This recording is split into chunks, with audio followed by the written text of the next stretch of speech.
do it now. I was So what's crazy is that we're always live. You know what I'm saying? Right. It's not Right. necessarily being recorded. You know, so I just that's think, what we are right now. like, and I keep saying it. There's no way a woman could raise a boy, and there's no way a man could raise a girl. It's just there's things that are going to be missing in him or her. But wouldn't a woman have so much power to say, you know what, do what you want to do. I'm going to sit back on this one, but you know what? Answer to your father when he gets home. That's what I want to be there for. How? Right. What? Isn't that like a relief off a woman's shoulder? You know what? I'm It not should gonna. Yeah, Right. it should be. Yeah, it should be. I want you to stay after school. You don't want to listen to me? Come home after school. No problem. I'm gonna have your dad come and get you. Stay right there. I'm good. Stay right there. You know, he's gonna pick you up. You know how the boy would just rearrange his thought process and say, "Shit." Like, there's nothing that would be more a relief of a woman to have a man take that role. Right. Right. Take some of that load off of it. Definitely, man. That's the important of it. Yeah.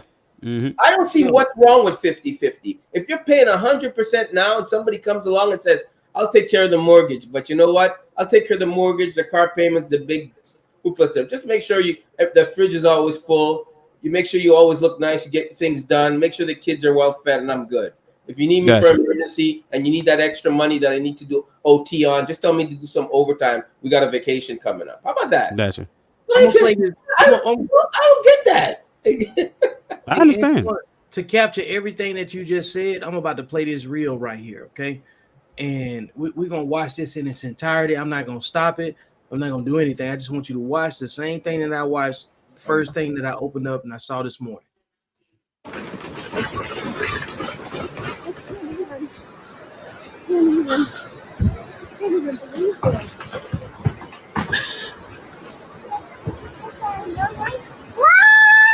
Oh, she's there. Oh. Where? Oh my God. Wait, she's here? She's in the water right there.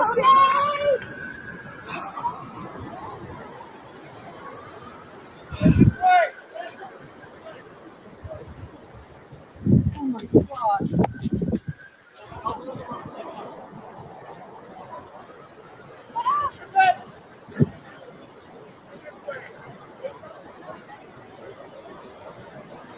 Yeah, she in that. Yeah, she in there.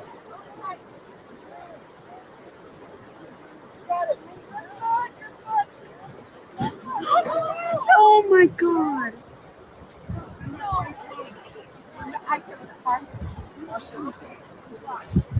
We're at the tennis court so she can. Oh my God. Oh my God. Oh my God. Oh my God.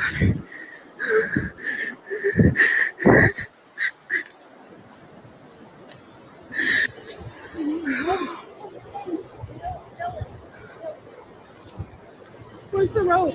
Where is the rope? They have it. Field. That's crazy.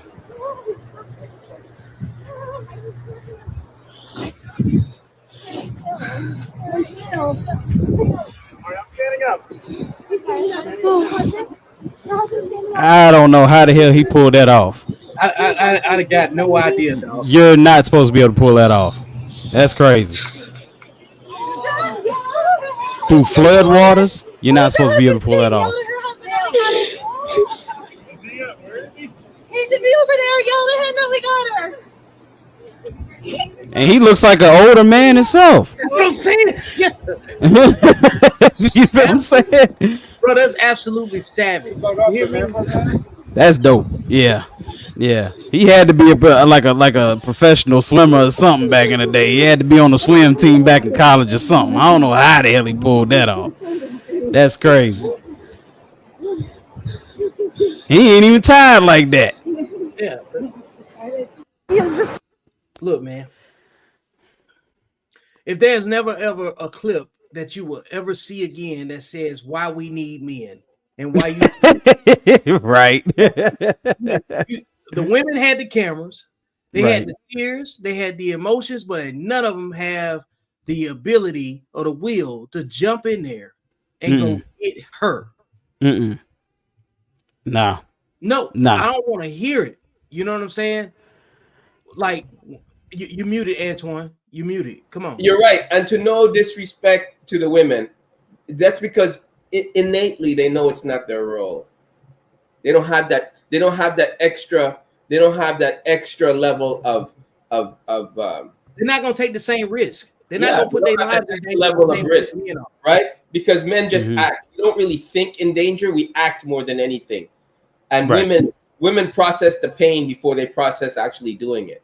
That's accountable masculinity right there. Right. Now, and I would say, like I say, I keep saying it. Women are emotionally stronger than men. Men are physically stronger than a woman. Right. In the hearts of in matters of the heart, you will see a man crumble, go and drink, go on top of a mountain, be by himself. But a woman, she'll put on her makeup, do everything, and wait till she gets home to cry. It's just they just got that. Ooh. Right? They'll take it's just different roles, man. That's why it is 50-50. A man is not more valuable than a woman and vice versa. I believe that, at least. Right. I understand that. Yeah, I definitely understand that. I mean, because at the end of the day, like, when you see something like that, yes, you see the need of a man, you know, when it comes to a woman, you know, and this whole little feminist movement and everything, you know, I'm independent and I can do everything on my own. We're seeing what that creates. We're literally seeing what that creates, you know, and we're seeing the trouble that we're creating by not being together. You know what I'm saying?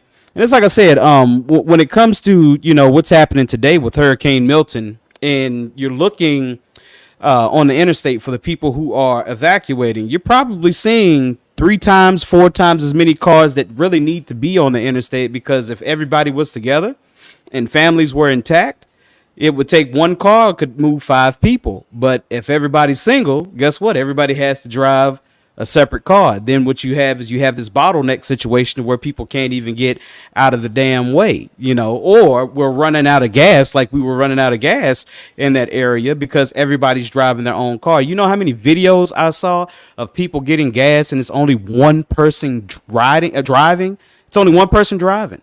There's nobody else in the car. Like I said, being together and working together as men and women, that favors, you know, this thing that we call society, because we're working together. But if we're not working together as men and women, bro, this shit ain't gonna work. It's not gonna work. I don't care what any feminist says. It's just not gonna work. But Carrie, I'm with you. For me, a feminist just means, all a feminist means to me is the man she wants doesn't want her and she became bitter. That's all a feminist means to me. It could possibly be that. You don't qualify for the man you want, so they're all bad, and I'm gonna go do me. That's you just turned, right? Any woman that lets a past relationship dictate her future, again, is a weak woman. That ain't strong. You know, but I can tell you this, as men, we learn from every woman that we've been through. Oh yeah, absolutely. I'm not saying all, just everybody, just a little disclaimer out there. Right, got you. Generally speaking, men learn from their mistakes. We learn how to change a tire after we don't know how to do one. I'd say this: men that love women and men that don't love women learn from women in different ways. The men that don't love women or don't value women or don't respect women learn enough from the last woman that they was with to exploit the next woman for what they want. The men that love women are disciplined and forgiving, kind, empathetic, and they make room for improvement more than they do for judgment. You know what I'm saying?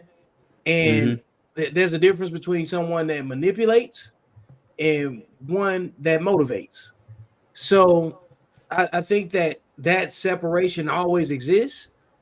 I would say even on just a human level, you know, what this man did in this video is the epitome of what masculinity is, because all of them could have been washed out. They obviously were in the in the flood path, and he probably survived. You know, obviously, he probably risked his life, you know, in a different way, or he felt that his mortality was on the line at some point prior to, and he said, "What the hell? Let me give somebody a chance." But okay, and if you want to even look at this, Vic. We can all agree there's other men there as well, right? Right. So look at the role of the women. The minute the guy came ashore, the minute the woman came ashore, who was there to nurture them? Who was Right. who was there to give them? Ain't no man. Right. Who was there to make it? Who was the one? He was on the floor lying down. Other men are there. No one's asking him if he's okay. No one's making sure he's got a blanket. No one's doing any of that shit. No one's even praising him for the. Absolutely. Look who's doing it. The soon as he comes to shore, soon as his hand, what are they doing? Helping him up, doing their role as a woman because they say, Jesus, look at this man, what he just did. I love him even more. And they rush to nurture him and to make him sure he's okay. Ain't no man doing that. The other three guys behind there walking with their hands in their pocket saying, well, look at him. He's a champ. All right, go, man. But if you notice, the other men that you're talking about are younger men. These are the men who've been ripped of the men that have been ripped of their masculinity. What? That's exactly who that is. So that's what's dangerous about removing toxic masculinity. You know, is they, you know, it's always toxic, but it has great things like this in men that you see. You didn't see any other woman jump in there to try to save this woman. They were all looking around for a man to jump in there. But we say that there's no gender roles. Come on, people, cut the shit. There are gender roles, okay? There are certain expectations from each gender of the other gender. Yes, there are certain expectations. Now, am I saying that there is no woman on this universe that would have jumped in there to save this woman? No, I'm not saying that. There's probably... my money's on men. Right, my money is on men. My money is on men. Right. But I'll tell you this. I guarantee you, if that was a child in there, a woman would have been in there. Yeah, woman would have been in there. Yeah, a woman would have jumped in. I guarantee you, if that was a baby or a child, a woman's jumping in. Before, I bet you 100%. If that was a child in there, there's no woman that's gonna watch a child, even if it's not hers, do that. And no way. Hey, that different role. I don't know, man. I've seen women leave kids in hot cars. I'm not saying that doesn't happen. I'm just saying gamble in the casino. You know what I'm saying? But I know what you're saying. Like in terms of a life or death situation, I believe that would be the case in most women's opinion. You know what I'm saying? But they would most likely jump in over for a baby or a child. That's generally speaking is what I'm saying. Yeah, you got to produce the right circumstances in order for it to happen. But I think a man is gonna jump in no matter what. Exactly. Right. Yeah. Like it ain't got to be no specific. I watch men save horses and cows. Right. Yeah, I've seen the same thing. Yeah, absolutely. You know what I'm saying? So absolutely. Like, I ain't doing that. And another thing, you know, when you see things like this, though, these men that do things like this, it's like I told you earlier, Vic. These are the lames. These are the L7s. These are the responsible men that women don't want. You know what I'm saying? So you'll never see Pookie and Ray Ray jump in a river to save a woman. You'll never see that. Now, I vividly remember a video from Katrina where there was a great man, black man, that actually toted a raft through deep waters with almost like 5 women in there and children up in that thing. You know what I'm saying? Like I said, the lames, the L7s. Yeah, he wasn't no gangster. He wasn't no thug. He wasn't no drug dealer. He wasn't none of that. Hey, he was a man. Hey, you know what's funny? And funny being used very candidly. Them Negroes ain't getting their Jordans wet. Hey, that's why you said that. Hey, that's part of it. But just like there are no feminists in natural disasters, ain't no gangsters either in natural disasters. No. So like Mother Nature has a way of resetting people back to what's really important. And self-preservation, and everything that's, you know what I'm saying, that's tied up in that. Like, which I'm gonna end this one. I'm gonna stop sharing this screen real quick because I want to bring up what I wrote before we go further. You know what I'm saying? Because we have to be honest about, you know, what's real and what's not. So Mm-hmm. I wrote this and I said a few episodes back, I presented a question of where are black men going without black women. Now, with Mm-hmm. natural disasters happening in real time, such as Hurricane Helene and Hurricane Milton, we have to have the conversation about where are men and women going without each other. Right. With pending national politics, foreign policy disputes, and impending presidential elections on the heels of financial crisis, men and women need each other more than ever. The question remains is, are men and women capable of being grateful for each other at some point? Or is this storm the metaphoric representation of social destruction that we've turned a blind eye to? So, we have to use our environment to make what we're talking about make sense on a regular basis. You know what I'm saying? And there's always a time for reflection. There was a time for reflection with Hurricane Katrina. And without the media then, we didn't even have social media then when that happened. Mm-hmm. And we had a ton of video on it. And then later on, you start seeing the documentaries, the follow-on media that Hurricane Katrina produced that was later on, able to be captured.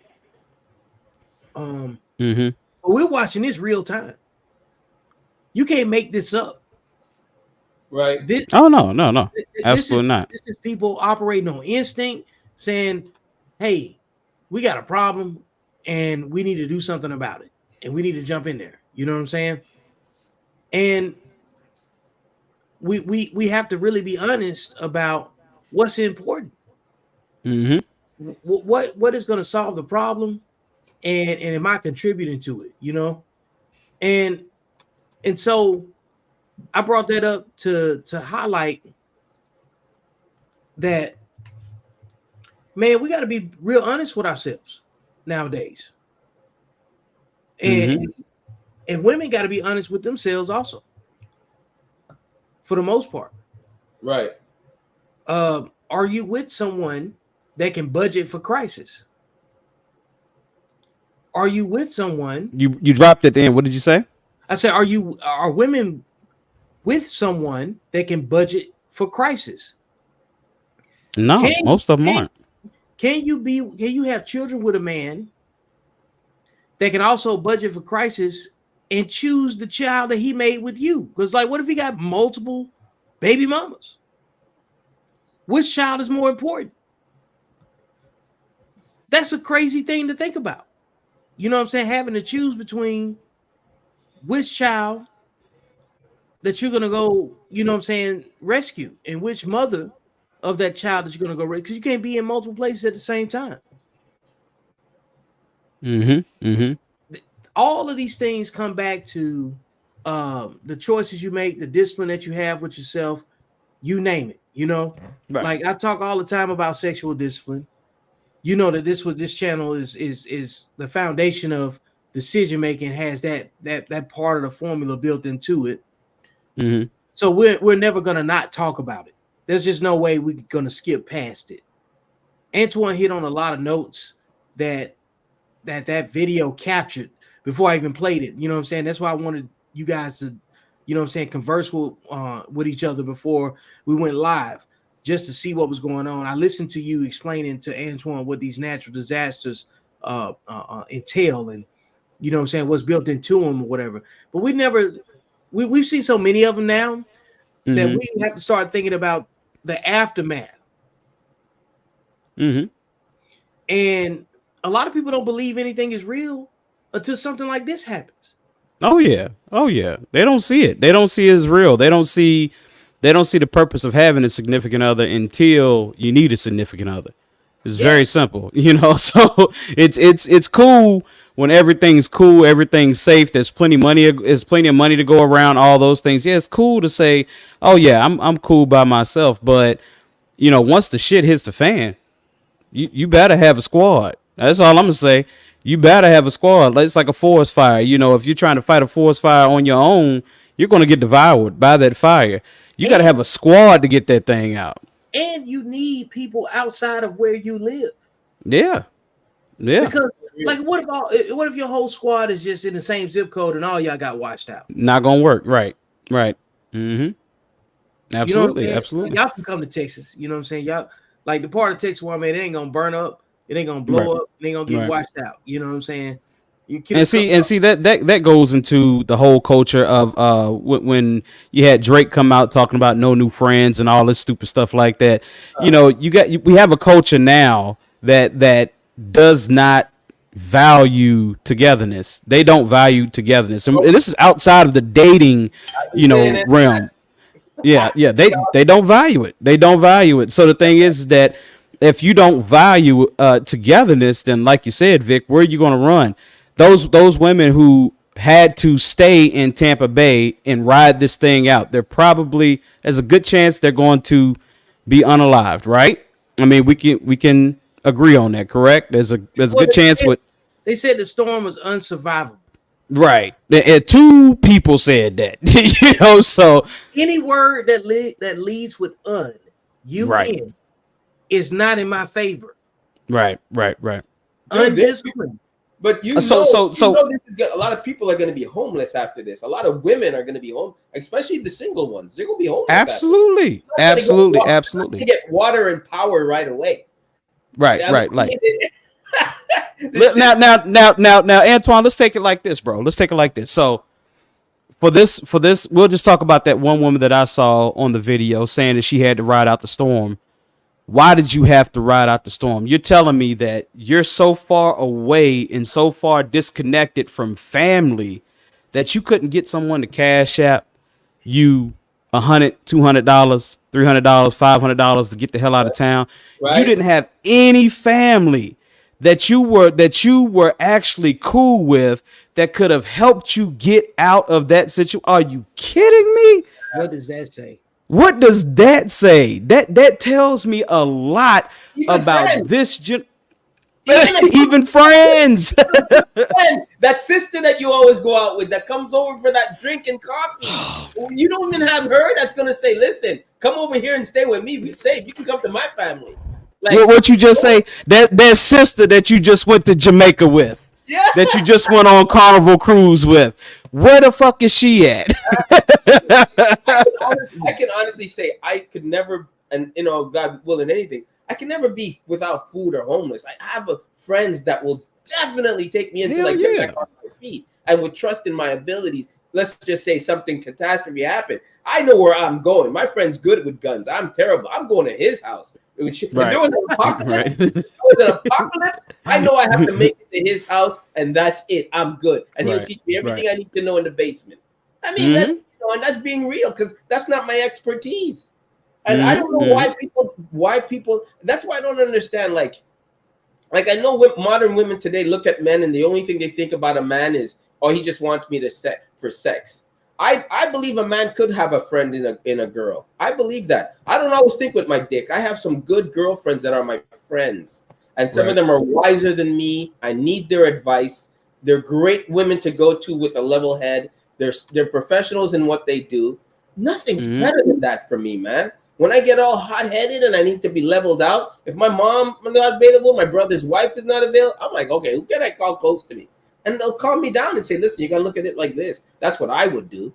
And I mean, I look at women and I go, how can you not love a woman? Just look at that shit. Just look at it. And then how much you can love a woman, I think of my mom. Look how much I can love a woman because I have a mother that I can love, right?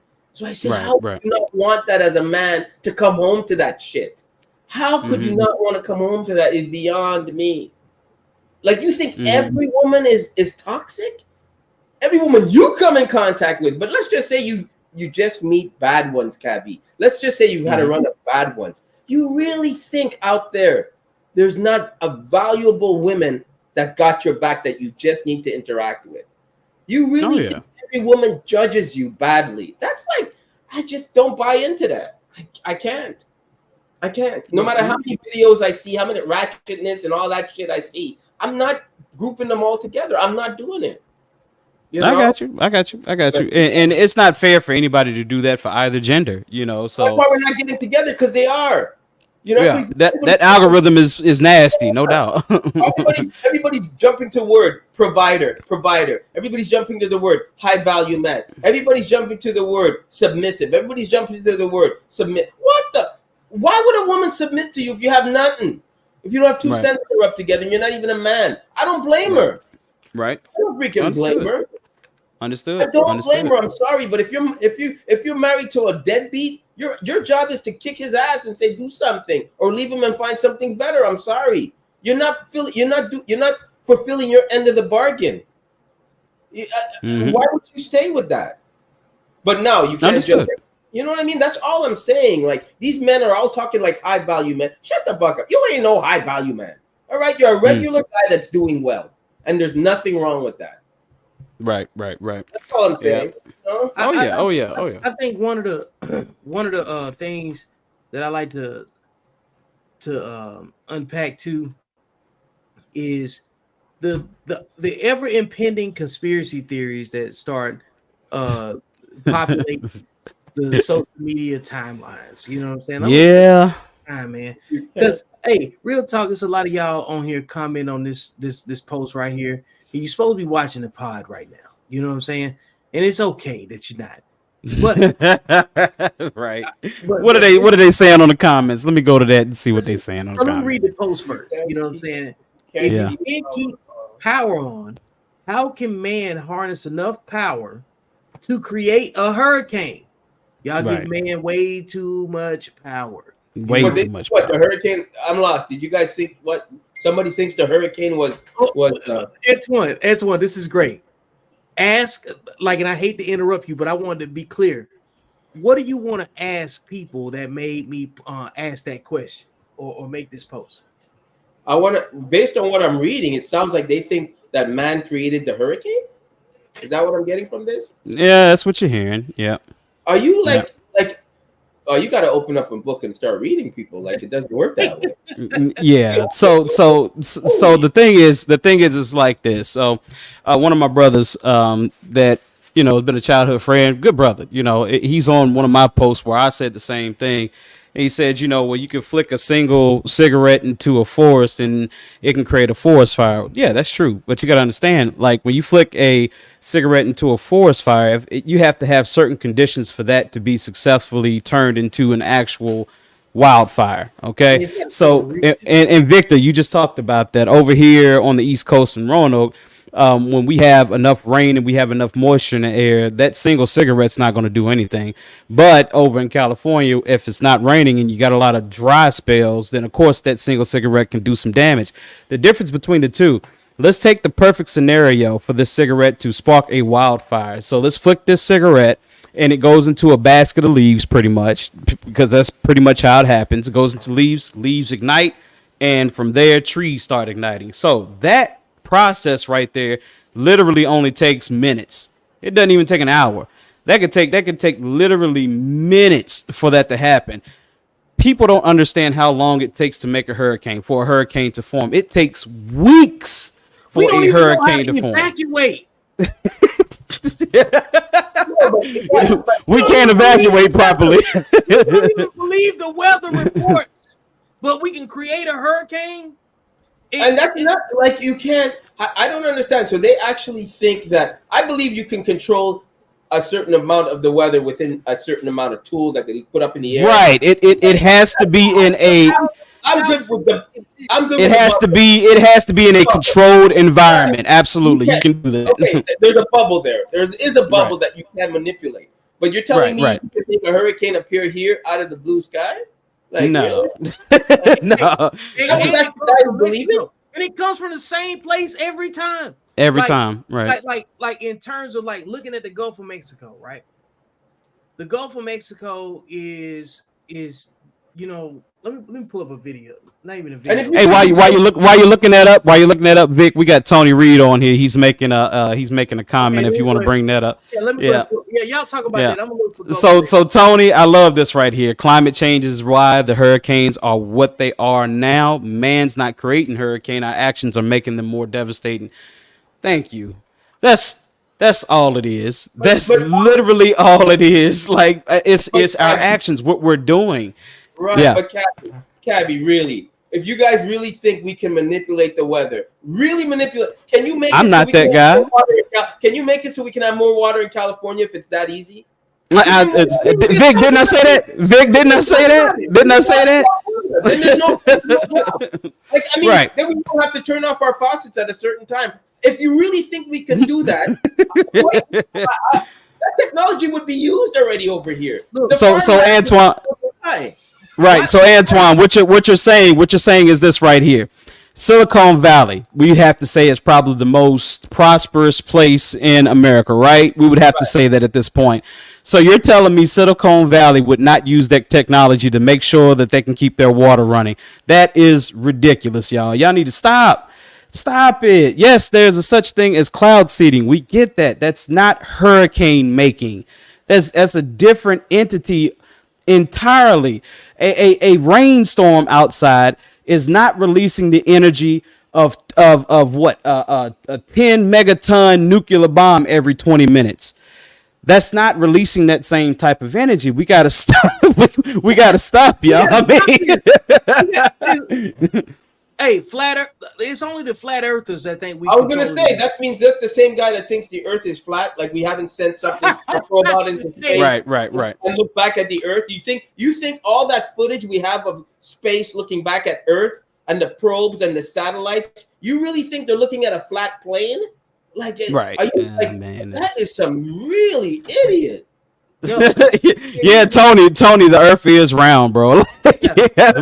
Yeah. And let's just say, like, for the people that want to be ultra specific, whatever shape you want to call it is spherical and is not flat.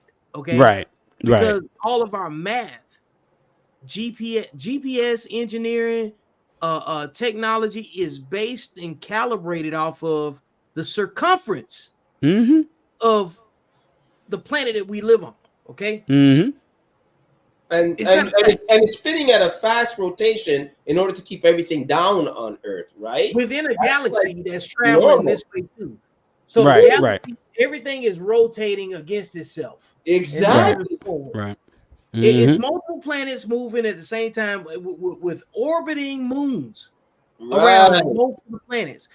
It's complex. Okay, it is much more complex than just saying somebody's just got us on a frisbee just flying through Earth, just flying through the universe. You know what I'm saying? Somebody just threw us on a disc, you know what I'm saying, spinning around. Because at some point you have to still explain where we are, you know? Right. Like, are we sitting still? Right. And then the sun is rotating around us, or we rotating around the sun? There's too many questions that But do you think all those astronauts that been out in space all of them are lying? All of them. They're all looking back at space through a little circle that's looking at Earth, and you think all of them are lying? Like we just all the space shuttles that have all the space shuttles coming back from outer space, hovering over. And that's another thing. That's another thing I want to go into when we're talking about this hurricane thing. And we're not going to talk about the science anymore, because the science it makes sense. Okay, we're going to talk about the money side of this. So the money side of this, we have insurance companies, and the insurance industry is $1 billion industry, $1 billion a year industry. So you're telling me that for some reason this $1 billion industry is allowing people to make hurricanes to break them, or for them to lose money? That doesn't make any sense. Before we talk about the financial part of it, right? Yeah. If we can manipulate hurricanes or generate hurricanes, if we can control the weather, why has nobody manipulated a cold weather hurricane out of the Pacific Ocean? Good. Never. I've never seen that, right? I've never seen that. Right. Yeah. Really, it only works in warm water. Because if you can manipulate hurricanes, right? Or manipulate the weather to get what you want, explain why hurricanes only happen in the Gulf of Mexico. Explain why they only happen at certain times of year in the Atlantic Ocean when it's a little bit warm. Get it to Miss Tampa Bay right now. If you can manipulate a hurricane, make it move. Make it move. Anyways, those are the introverts I don't talk to anyways. You know what I mean? Those are the people I don't talk to. I really don't talk to them. I don't have. There's nothing I can say to change their mind. And right there, when you tell me that you think the Earth is flat and we manipulate the weather, I'm just like, okay, so obviously you don't believe in God, and I'm just like not gonna have a conversation with you. Yeah, I picked my battle. That's not one of them. No.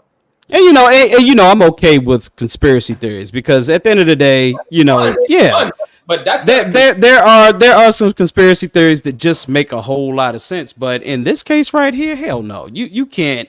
No, man cannot. We're giving man too much power. We're giving man way too much power, dude. Because you can control the freaking weather. That's like I just have to laugh. Believe and that. Why don't we understand this? Why do we all of a sudden, not we, I'm saying this collectively, right? Why do human beings all of a sudden believe that this is true as soon as a hurricane comes up? Now, and if we can control the weather, why didn't any of you that believe that predict that the hurricane was coming? Right. Like what are you tapped into that lets you believe that we can predict the path of a hurricane or the creation of one? Mm-hmm. How much information are you consuming that allows you to rest on that as your final assessment? Chernobyl was what? What was Chernobyl? What was Chernobyl? It was a nuclear meltdown. Okay, so what was Fukushima? It was a what? A nuclear meltdown. So once the numbers get out of the perimeters of what's safe and what is not safe, it becomes uncontrollable. We have lost control of nuclear sites, of nuclear energy sites. We have lost control in a controlled environment. What the hell makes you think that you can create this thing in an uncontrolled environment? Like we can create many tornadoes and many rain clouds in controlled environments. We can do that.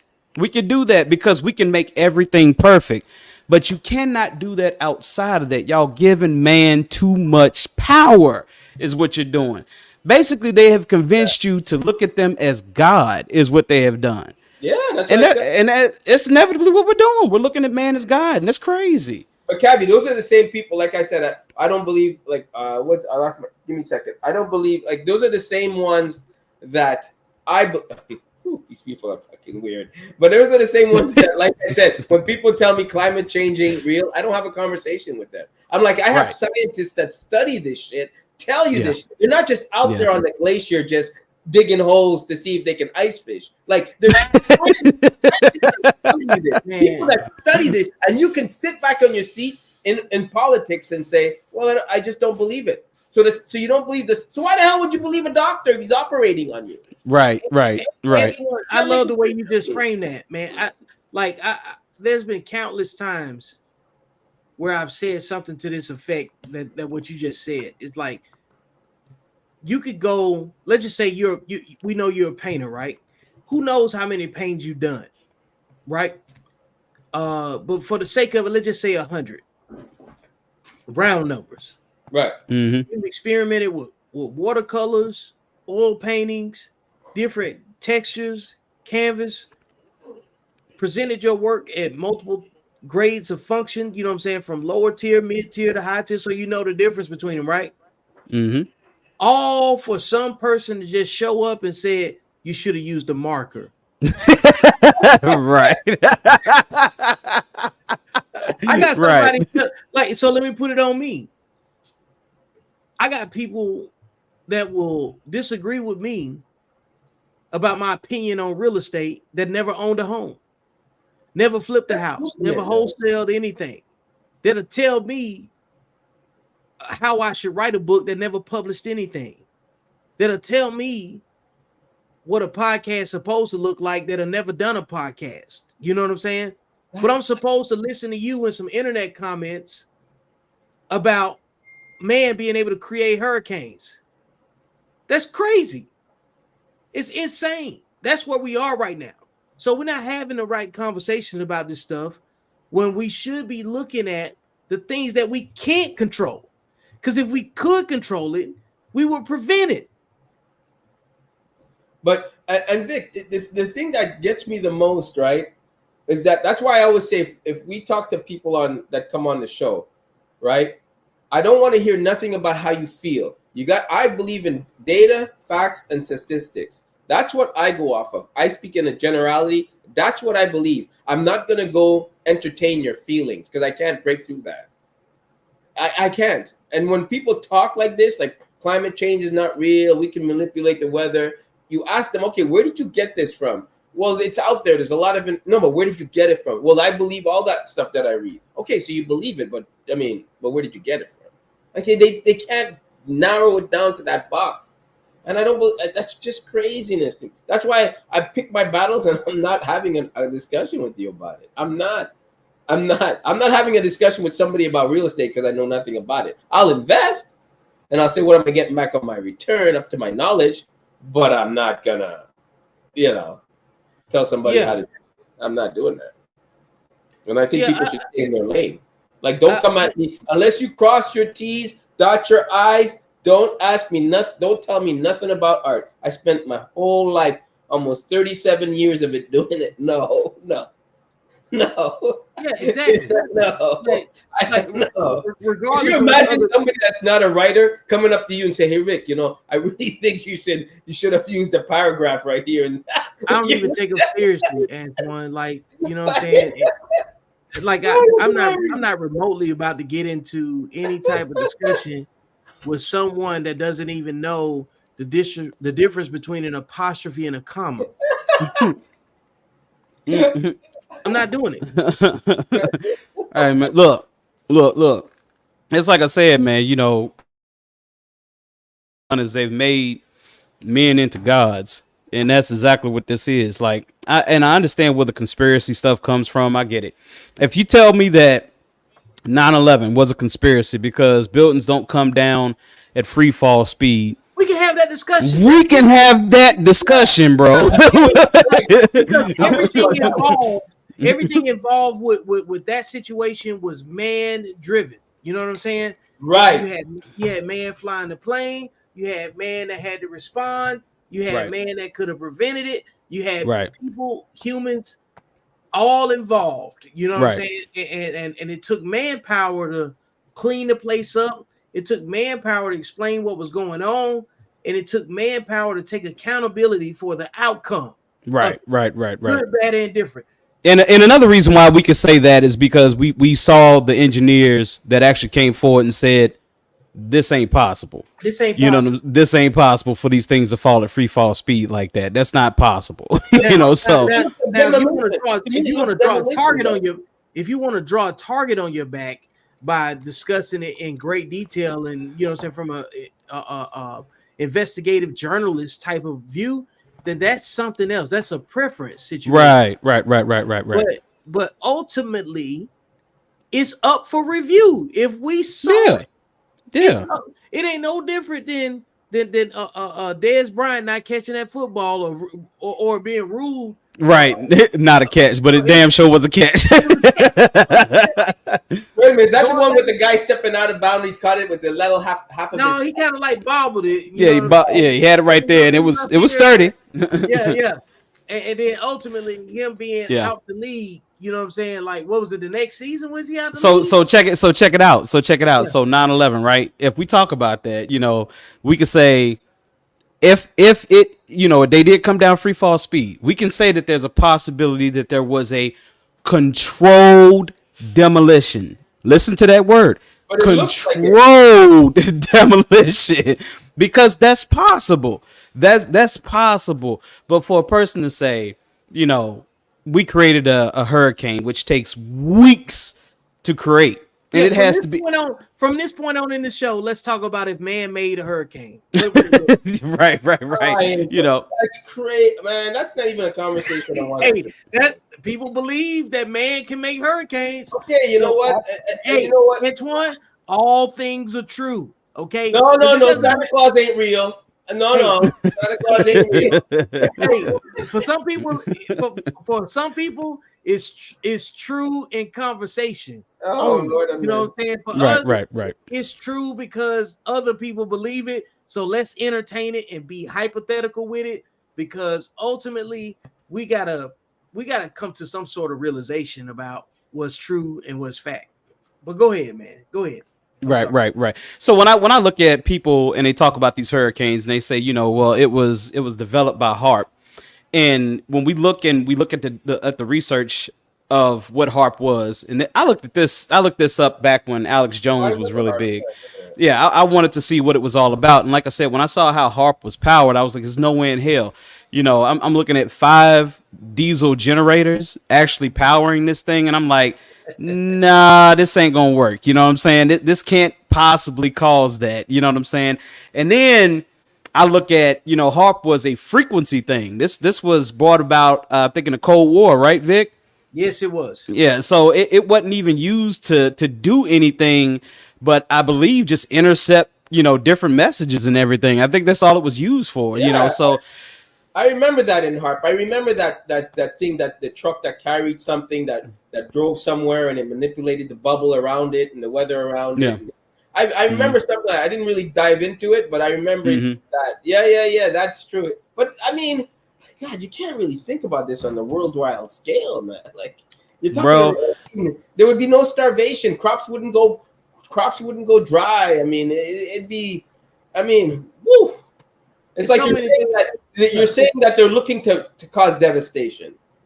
They want to cause devastation. They want people to be homeless. They want people to lose their lives. You're using it as population control. What do you say? Hey Vic, I want you to share this for me if you don't mind. I want you to share this screen because I want people to see what I'm talking about here. When I say that energy cannot be created or destroyed, it can only be transferred. So this is what I'm talking about when I'm talking about energy being transferred, okay? This is what people look at and they say, well, we can create rain clouds. We can create water to drop somewhere else in the... So check this out.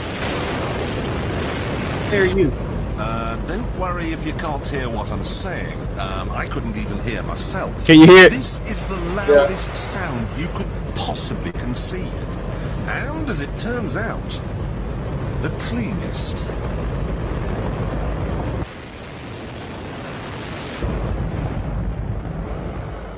Now, the most amazing thing is that cloud up there, which was generated by the engine, is just a mixture of hydrogen and oxygen. It's water vapor. And in about an hour's time, someone in Mississippi is going to get wet washing. It will actually rain. There you go. There you go. I told you. It's raining. That's unbelievable. Oh. Okay, now you got to move that thing all the way to California. Now, so the thing is that it just created a single rain cloud. Do y'all see how much energy it took to create one rain cloud? Bro, there's no way in hell you are creating a hurricane. There's no way. If it took that much energy, that much water, that much heat, and all that was is a shuttle engine. That's all that was. Is the same technology that a shuttle engine uses. So, go ahead. And we just talking about rain. We're just talking about rain. Wind. You're not talking 160 mile an hour winds rotating over the Gulf of Mexico, going at a due course that's traveling 200 miles. Hey, put this up what Tony Reed just said right here, because he's making a good, and I don't even know if we're going to agree to what he's trying to say. They want people to remain dependent. Like I said, I feel like when you put those type of conspiracies out, those type of conspiracy theories out that make man into God, yes, you look at man as your God. So you're dependent on this man. You're thinking that this man can solve everything, and we can't. We cannot solve everything. There's no way in hell that we can solve any type of vaccine that we have. There had to be hundreds of thousands, possibly millions of people that died before we made that vaccine. Same thing with COVID. You had to have that fallout before you could actually make a COVID vaccine. You had to actually have the virus of COVID before you could make a COVID vaccine. So the thing is that if we're able to make everything, it's kind of like Cat Williams said. Everybody knows that H2O is water, but man can't make water. that proves to you that man is not God. Man can't do everything, yo. So let's stop acting like we can make a whole full-fledged hurricane out here. Yes, that man showed you that you can make a rain cloud somewhere in Mississippi. I don't know where he was at. He didn't say where he was at, but somewhere in Mississippi is going to rain eventually. And I'm pretty sure that rain was probably maybe for about a couple of minutes. Yeah, the same amount of time that it took to make it is the same amount of rain that you got out of it. It wasn't a tropical depression. No. It No. wasn't a cold front or a warm front. You know what? Just like you just said, that man can't make water, but only understands the components that's in it. The same is exponentially true for man cannot create understanding for other men and women that don't care about the things that they can't answer. Like, I'm very cool with saying, you know, I don't know. Yeah, I'm okay with that. It ain't been revealed to me. You know what I'm saying? Because it's probably plenty of things. But what I will say is this: I won't say you're wrong. I'll just say it's crazy. I'll just say that I don't know the same information that you know. I'm going to ask harder questions because the questions are legit. And if what you're saying is true, and you can source it and you can prove it, and you can show me where someone created a hurricane from step A to Z, or however many steps is in it, and show me the hurricane that was created that came from this laboratory. I need to see that. I need to see that. Right. I need to see that mini hurricane that you made in a controlled environment turn into this giant is what I needed to do. Spell the same people that, like, you know how a hurricane was created, but you don't know why your child is crazy. Hey, take this. Put Tony Reed's "All You Have to Do" quote. Yeah. So all you have to do is intensify a hurricane. All you have to do to intensify a hurricane is warm the water it originated in. So it's not creating a hurricane; it's affecting the intensity of a hurricane. Right. So that's exactly why they're saying global warming is triggering harsher hurricanes, is because the water is just simply getting warmer in those oceans. So the thing is that now man can't do that. Man can't do that. I'll tell you why I know man can't do that. Because when you go to an aircraft carrier in Norfolk, Virginia, and you get close to one, you see this humongous boat. It's huge. It's like a city on water. Now, float that motherfucker 20 miles out in the ocean. It looks like an ant. It looks like nothing.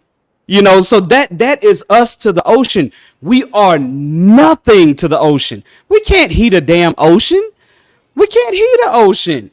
It's impossible. We can't heat the damn ocean. You may be able to heat it temporarily with a nuclear bomb, with the Tsar bomb that Russia had. If you detonated it, change in ocean temperature would be crazy. You know what I'm saying? Like decrease or increase. And what's crazy about even this conversation right now? You know what movie I watched the other night that I hadn't seen in a long time? What's that? The Day After Tomorrow. Right. With, Dennis Quaid, Jake Gyllenhaal. It's funny they always show that type of shit when natural disasters happen.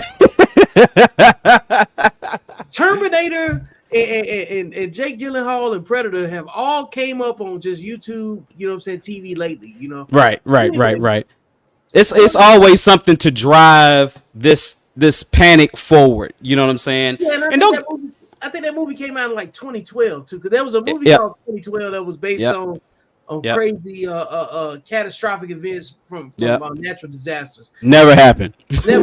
Never happened. So at the end of the day, even if it did, even if it would have, we wouldn't live to tell anybody else. No.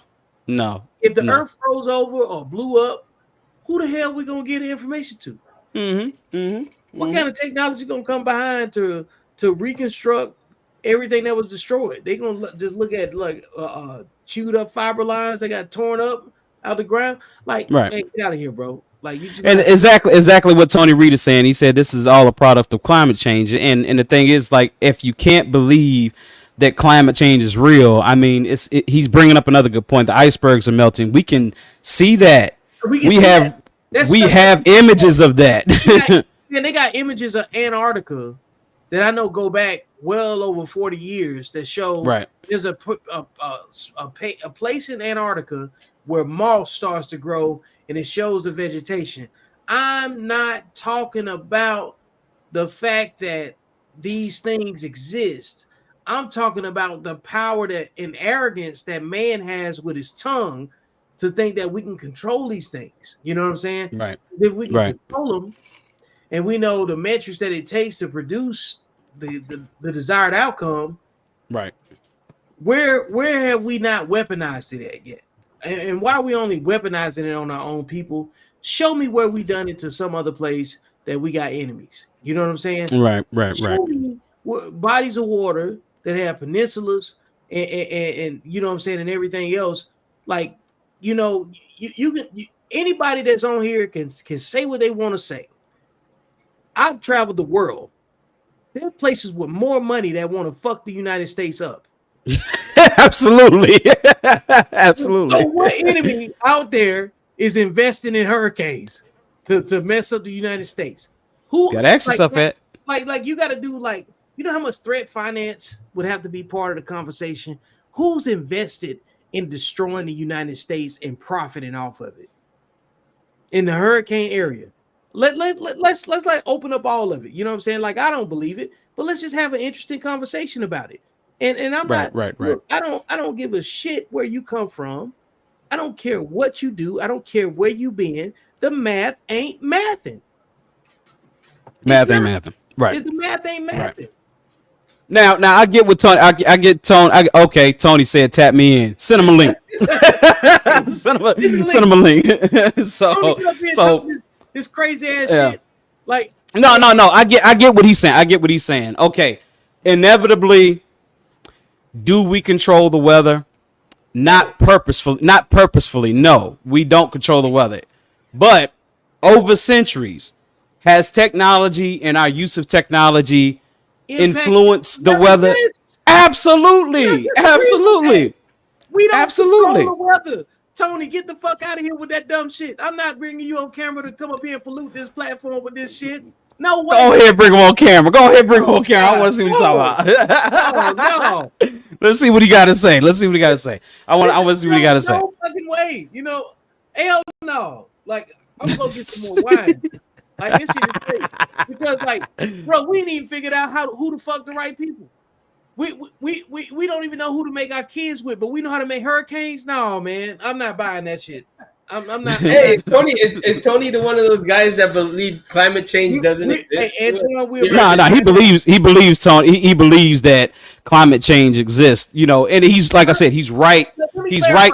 Kevin, let me make sure I capture that for the sake of the platform. Is climate change real? Yes.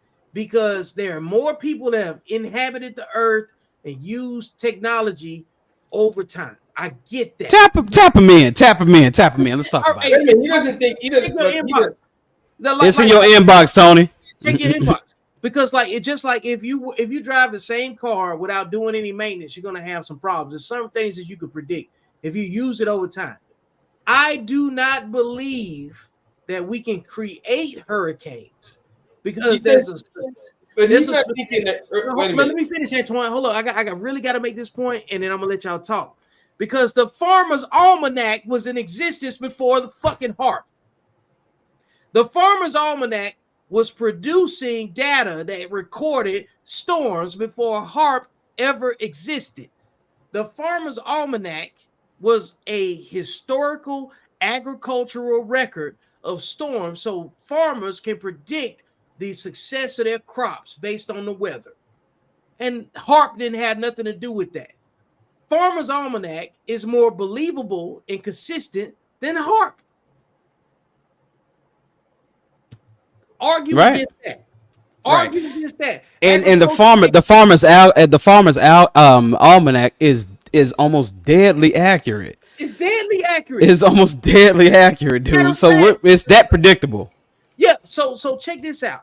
Even before the Farmer's Almanac, Egyptians were able to predict crop success.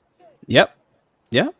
Before man understood how to read a damn owl or a dog, and translate that into modern, you know what I'm saying? Like translate hieroglyphics into modern translatable language. Do you know how many forms of technology and communication existed before we said, "Oh, blame it on HARP"? Right. But you guys Man are really, this guy gives is really man too much power. But Yeah. but wait, as long as this guy doesn't believe the Earth is flat, you're not bringing on one of those, are you? I don't know. Hey, Tony, tap in, homie. You got the link. Go ahead, and tap in. Don't be scared to come up on this joint. Matter of fact, I'm gonna put the link in the chat. Put the link in the chat. Come on, you guys are kidding me, man. Like, no, look, the Farmer's Almanac is more accurate than you fools that's in my timeline. You know what I'm saying right now. Holy crap, you guys are really entertaining this. Look, let me look up the accuracy of the Farmer's Almanac. Let me look that up real quick. You guys are really Well, I see what Tony is saying, that we are manipulating hurricanes. We can't. I'm simply holy shit. yeah. We can't manipulate hurricanes, man. That's Why don't you manipulate if you this did. one to go away? Why don't you manipulate this one to go away? Like, what are you talking about? Hey, what's so funny? Before you got back on camera, that's exactly what we were saying. Let's manipulate this Like- one to go away if we can manipulate. You don't think they'd use that technology? Like, Yeah. whoa, man. Whoa. They would definitely use that. Billion-dollar corporations would use that technology to make sure that it did not, destroy a metropolitan city. They would definitely use that technology. I don't see why they would not do that. You don't gain anything by destruction. You don't gain anything by destruction. The only people that gain anything out of that, just like I told Vic, was construction workers or construction corporations. People who do construction, they would be the only ones that would actually gain anything out of that. But so what you're doing is you're taking billions of dollars out of the insurance companies, which they have lobbying abilities for government. So why would the government allow one entity, which is construction, to take away from another entity, which is insurance? It's not going to happen. I feel like the insurance companies have more lobbying power than construction companies. I will 100% tell you that. I definitely believe that. You could just go into the medical insurance, and you can see how much that. Okay, there you go. What's up, Tony? Hey, what's good, big dog? Hey, look, let me read this before we bring Coach Reed, into the conversation. Like, I brought up the Farmer's Almanac. I said Farmer's Almanac. Well, I didn't say, but this is what the Farmer's Almanac data comes back. It says the Farmer's Almanac claims that its weather forecasts are 80 to 85% accurate, but scientific analysis indicate that the actual accuracy rate is closer to 50%. That's still high. Yeah. This makes the almanac less reliable for long-term forecasts than modern meteorology.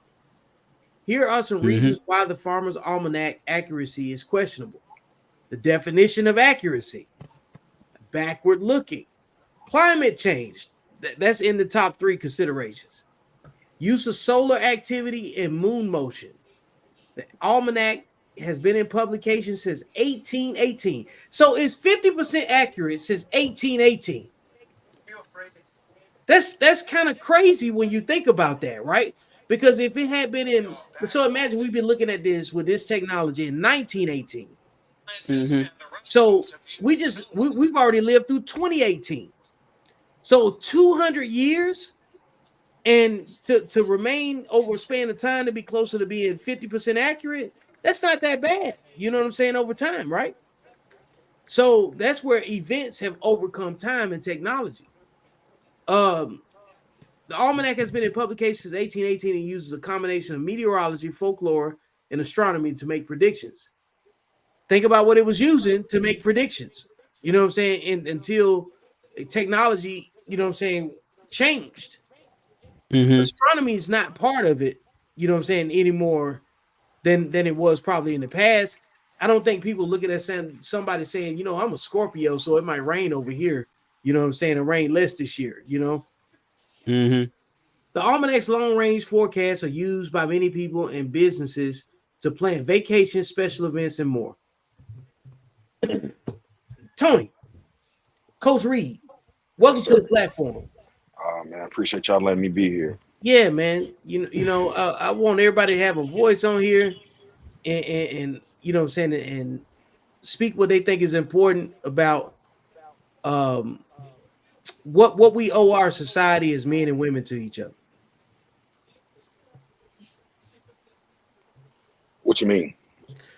Like in this conversation is based on natural disasters and whatever caused them, and you know what I'm saying, and whatever you feel like is important to discuss. But ultimately, men and women need each other, you know what I'm saying, in the worst case scenarios. And right now we're experiencing a second impending hurricane where, you know, we have a lot of other concerns in our society socially about feminism, what's masculine and what's not, and men and women being at odds with each other, and realizing that we really need each other, you know. So what value does it do our conversations have if we're stuck on if the earth is round or not, if hurricanes are created by man or not? Where are we as a society when it comes down to critical thinking, and why is this so important, and why does this embolden people so much? I don't think it's so much importance. I think it's more or less a conversational piece right now. And we know how the internet gets the internet. People just going to re-say and repost what they see. They're not doing the research. There's a very small portion of people that's actually fact checking or are knowledgeable enough on certain topics to even discuss. That's why if you notice around election time, everybody's a politician. But see what's going on come May or June, you know what I'm saying? If they keep that same energy. So people are current, which is why they have the phrase current events. Um, how much they view it as important is perception. But I mean, whenever you have an opportunity to have back and forth, I think the way society is now, we're going to take advantage of it. And I don't think it's so much the conversation of man creating hurricanes. I think people are just taking the actual statement literal. If you take it for what it is, you know, it's just our way of saying that we can control them. We don't create them. Because I mean, depending on who you speak with, you know, the creation of a hurricane can be a lot of different things. You know, a lot of people say it's the spirits of the ones through the pan-Atlantic slave trade. You know, so it all depends on what you choose to believe or research on what you're going to be able to speak on. But I think right now it's just a conversational piece, because before hurricane season, this isn't even a conversation for the most part. Not saying that it's not being had, but not to the magnitude that it is now. I got it.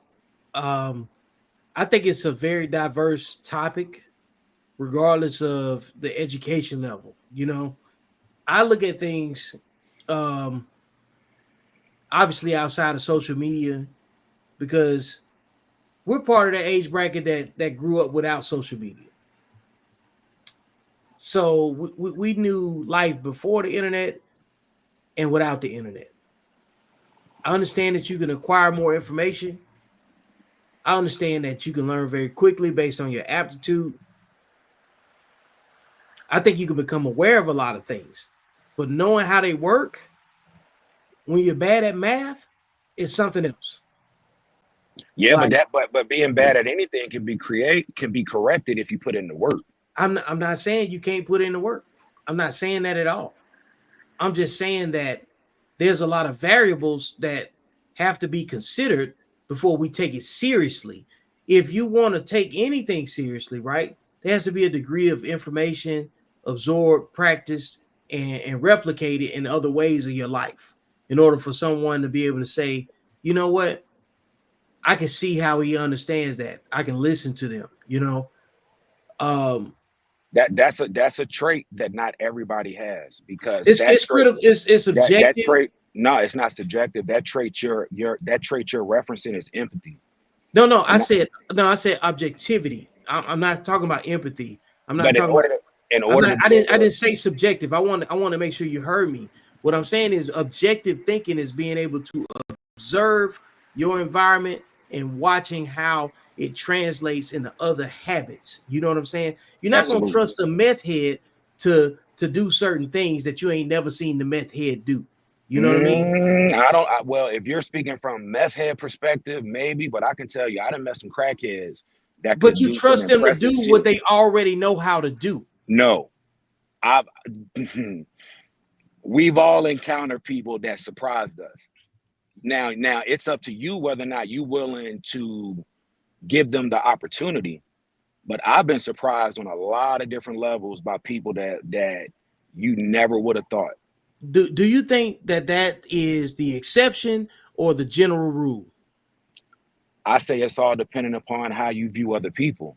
So that's the exception in. If you have to, what I'm saying is this: if you have to always say that's usually making an exception. Nah. The general rule of practice or something is well understood and generalized by most people. You know what I'm saying? Like unless they grow up, unless the exception is based on a geography or time frame in which they grew up. Like if old people came on here and said they was 80 years old and they remember people pumping gas into their cars, and we didn't grow up with that, we can't say that they didn't experience that. You know what I'm saying? I just want to make sure we're clear. Are we saying that? I just want to make sure we're clear. You would entertain that you would. Well, sorry, I'm trying not to laugh. You would entertain the thought of trusting a meth head. I just want to make sure that's what we're talking about. No, you would entertain the thought that's of what I'm trusting a saying. meth head with anything. No. Okay, good. I said I wouldn't entertain a meth head, but I would entertain a crackhead.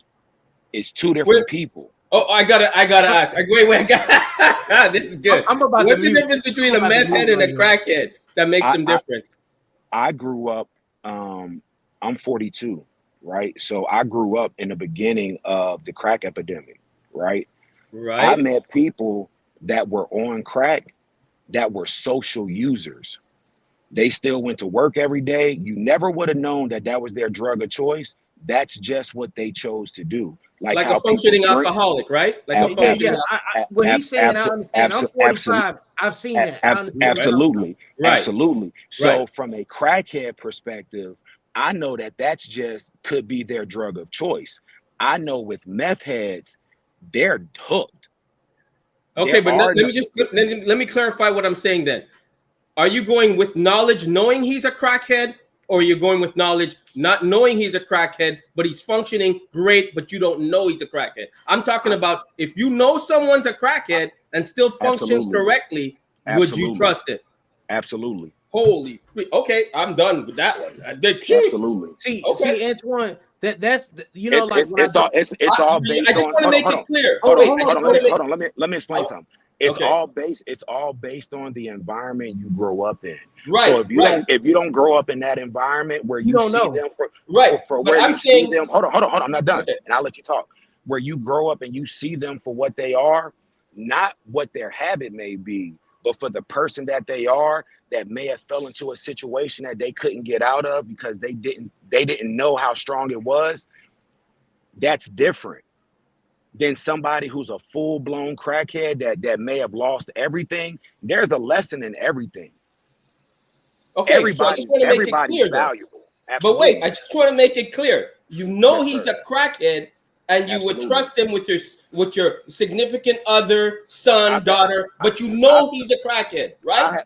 I've had family members that I wait. I just want to make sure we're clear. You got to answer my question, though. Absolutely. Okay, so that's for me. That is great. That's exactly why the community is in the state that it's in. There's no boundaries and there's no cutoff spot.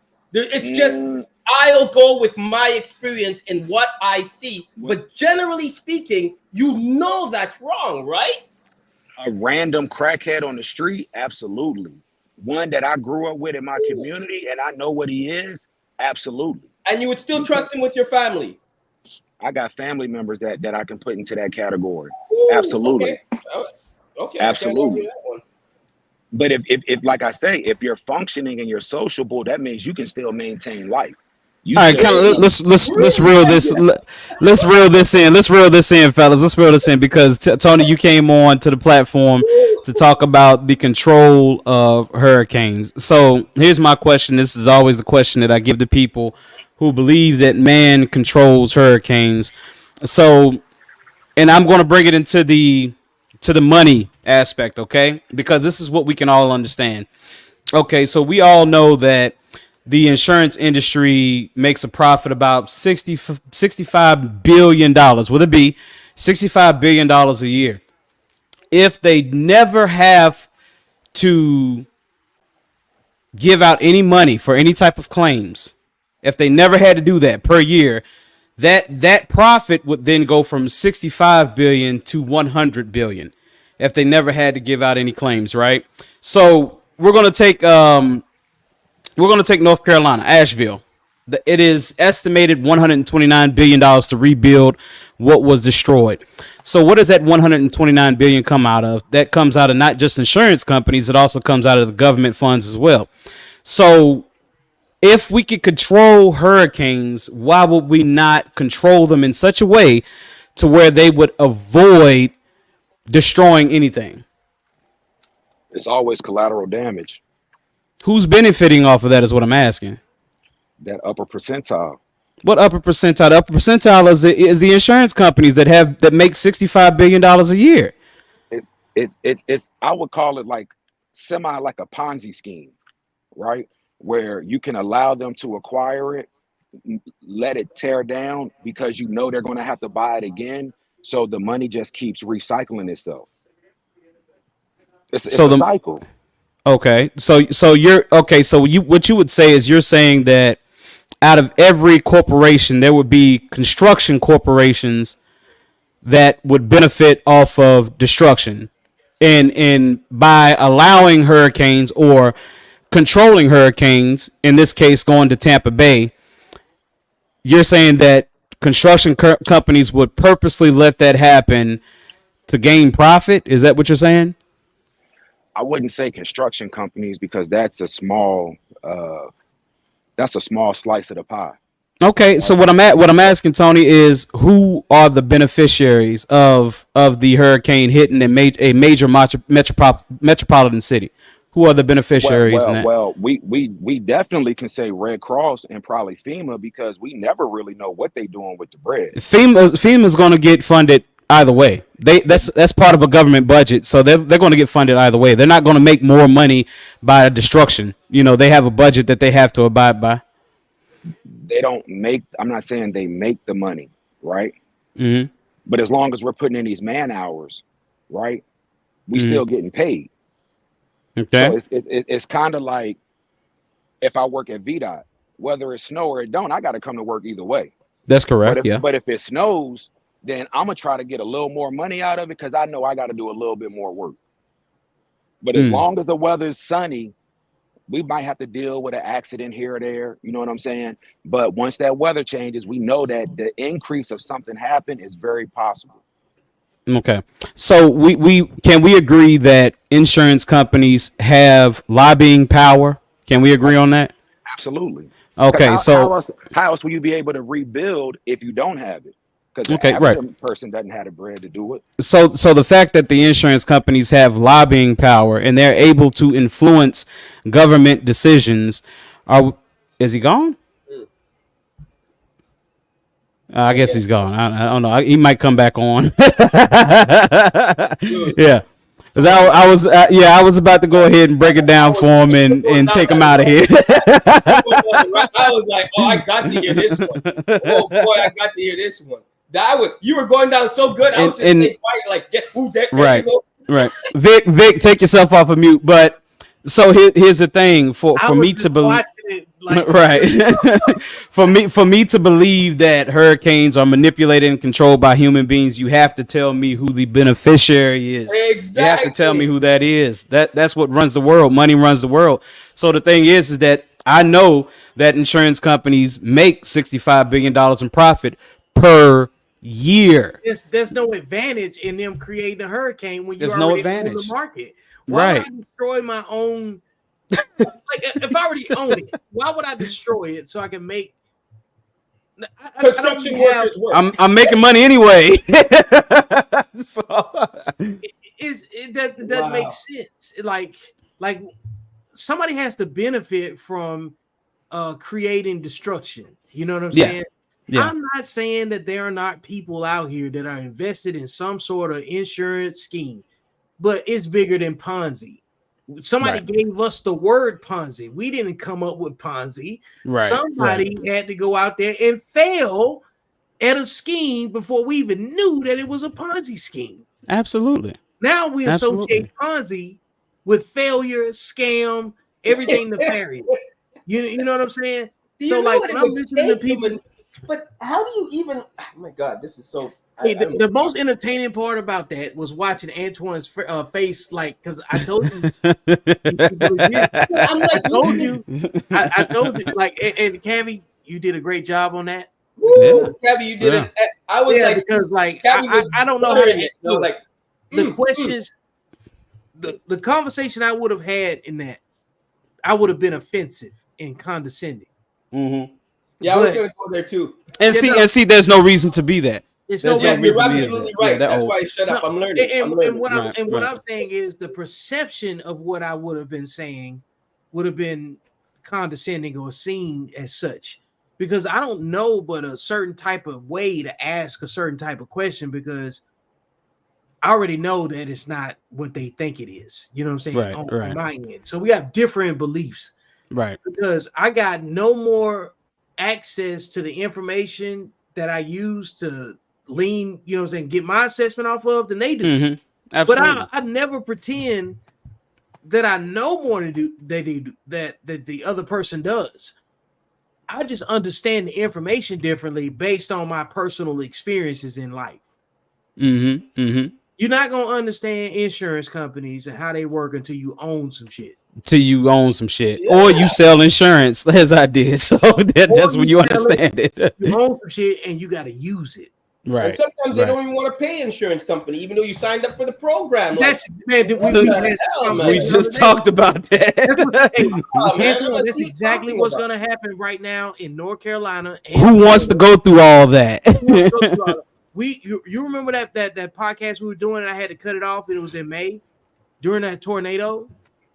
Man, you know how many hail damage claims, right? Wind damage claims, and roof claims. You know how much the government's going to dish for this hurricane? Didn't even destroy everything like a hurricane or an actual direct impact from a tornado would have. Mm-hmm. But it raised the price and the cost of insurance claims. Yes, it did significantly. Because now when I pay my policy, let's just say you in Virginia, Antoine's in California, and I'm in Texas. I represent the tornadoes. You represent forest fires and everything else down, you know what I'm saying, in California. Right. And then you represent torrential rainfall and flooding, right? Right. Mm-hmm. All of us got significant weather events, natural disasters that we're more susceptible to. I'm not susceptible to flooding the way that you might be in Virginia. Mm-hmm. California can experience the flooding, but they also have mudslides in California. Yeah, yeah, absolutely. Then you got forests, then you got fires too with no forests, which is crazy. You know what I'm saying in itself. So it's certain insurance that you're going to purchase more of. Absolutely. Based on the weather patterns, the geography, and everything else. Mm-hmm. But overall, the same insurance companies are in the same pot. Right. Right. Farmers, Allstate, who else? Prudential, name it. Liberty Mutual, whatever. From cars to homes, there's a bunch of different hands in the pot, and all of them are taking L's. Ain't nobody winning right now. Now, here's the thing, and like you said, nobody's winning right now because this is the reason why you've had so many insurance companies go out of Florida. Because they can't take that loss, man. We have to understand money. We have to understand profit. They can't take that loss. So you have to ask yourself, who's benefiting off of this? If you can't, if Tony had said to me, he said, well, you know what? The government is laundering money through hurricanes because when the destruction happens, the government hands out contracts and people of the government actually have LLCs that benefit off of those contracts. You're saying something totally different at that point. Okay. So at that point, you're talking racketeering. So at that point, that's a possibility, but however, you're still taking away profit off the people who have given you millions of dollars lobbying So the thing is if I've given you millions of dollars in lobbying effort, you can't go against me because I'm your interest. You know what I'm saying? I've invested in you. I'm a vested interest in you. So you can't go against me for your own benefit. Otherwise, when it comes back to election time and it comes back to campaigning, I'm not going to give you $20 million check because you sent this hurricane this way and you hurt me. Hey, do you know how many different ways that your economy can be manipulated just to get the money that they want? Yeah. Like we just only know of a few. We just know the few that we understand. Mm-hmm. I don't have to wipe you out with a hurricane to get what I want. I don't. No. I don't. No. I don't have to do that. I could just say, look, I'm going to give out a grant to rebuild a new gym in the city or an old gym in the city. That's all I got to do.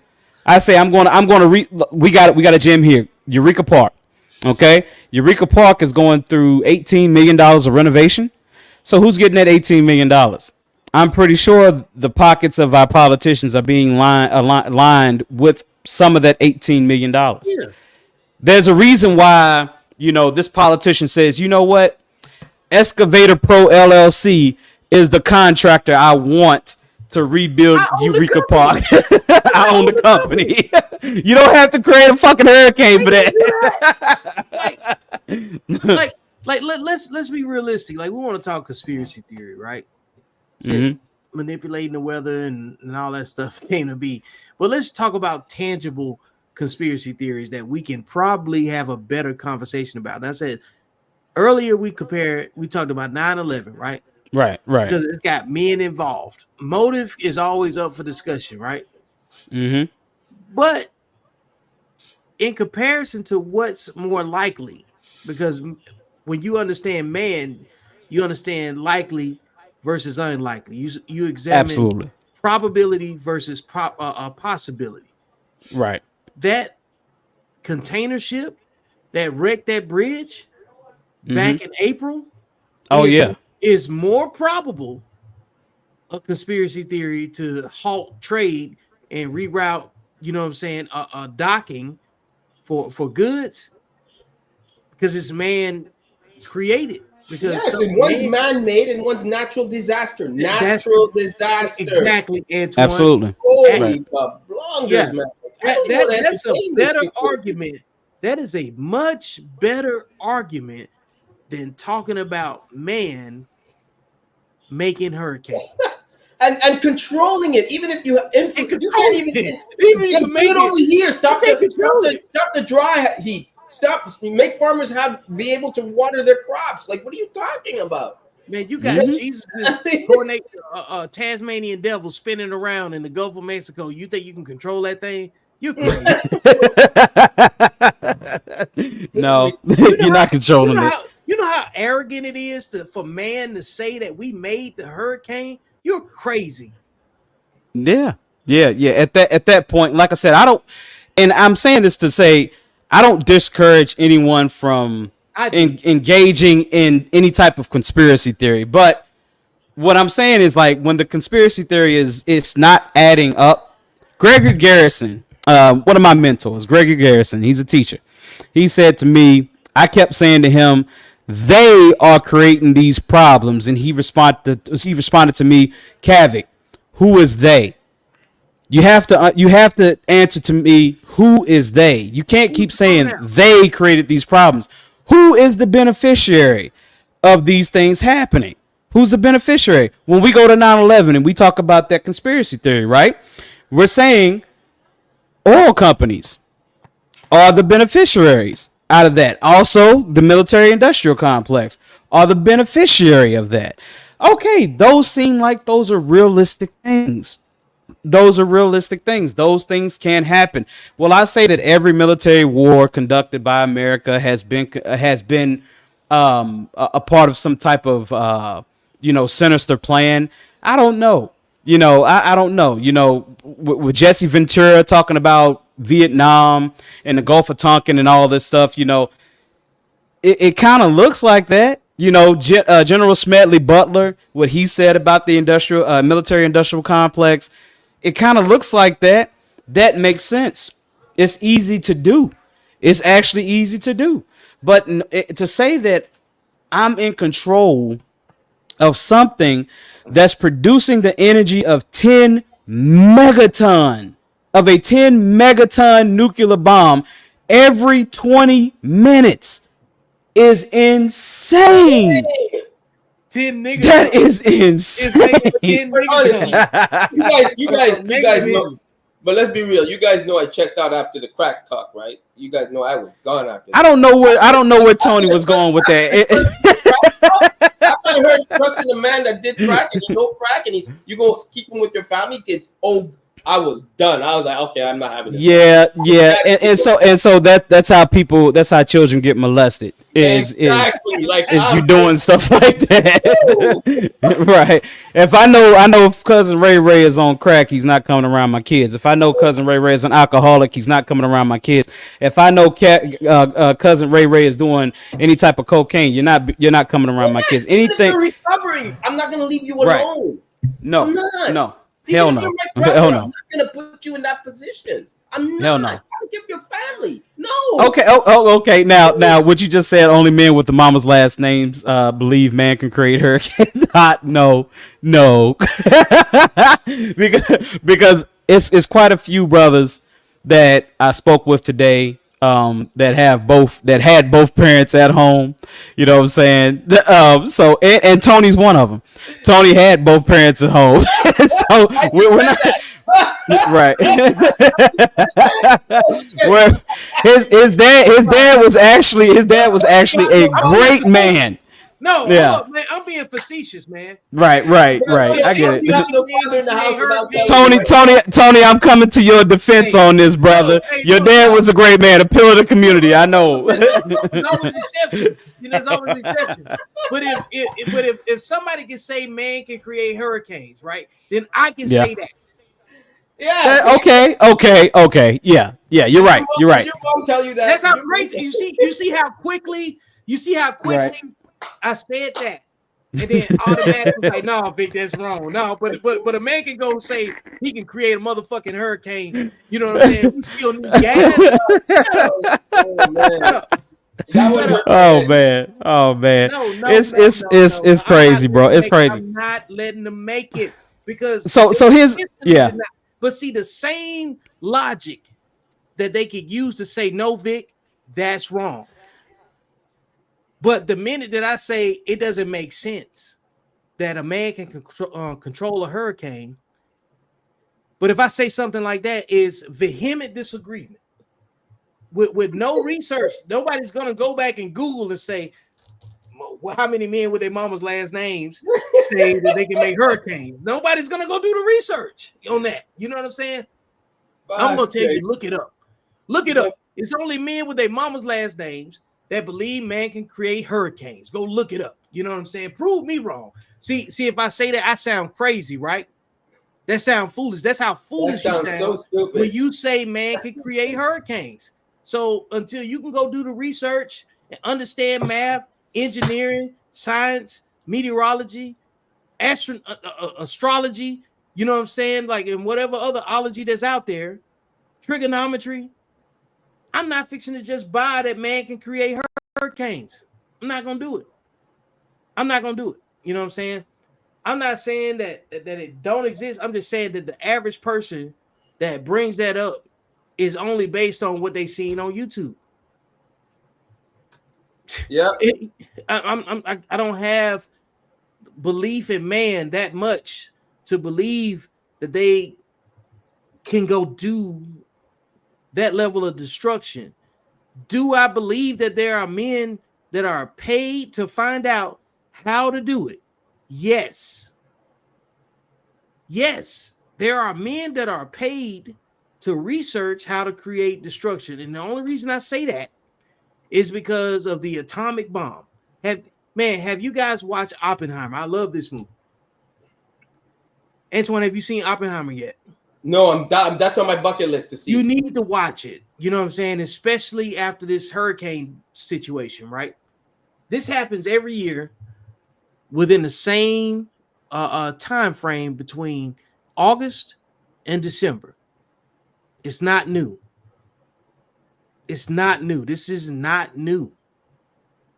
So in the same area, you know, like just like earthquakes are synonymous with California, right? That doesn't mean earthquakes can't happen in other parts of the world. Exactly. You know, but a hurricane is less likely.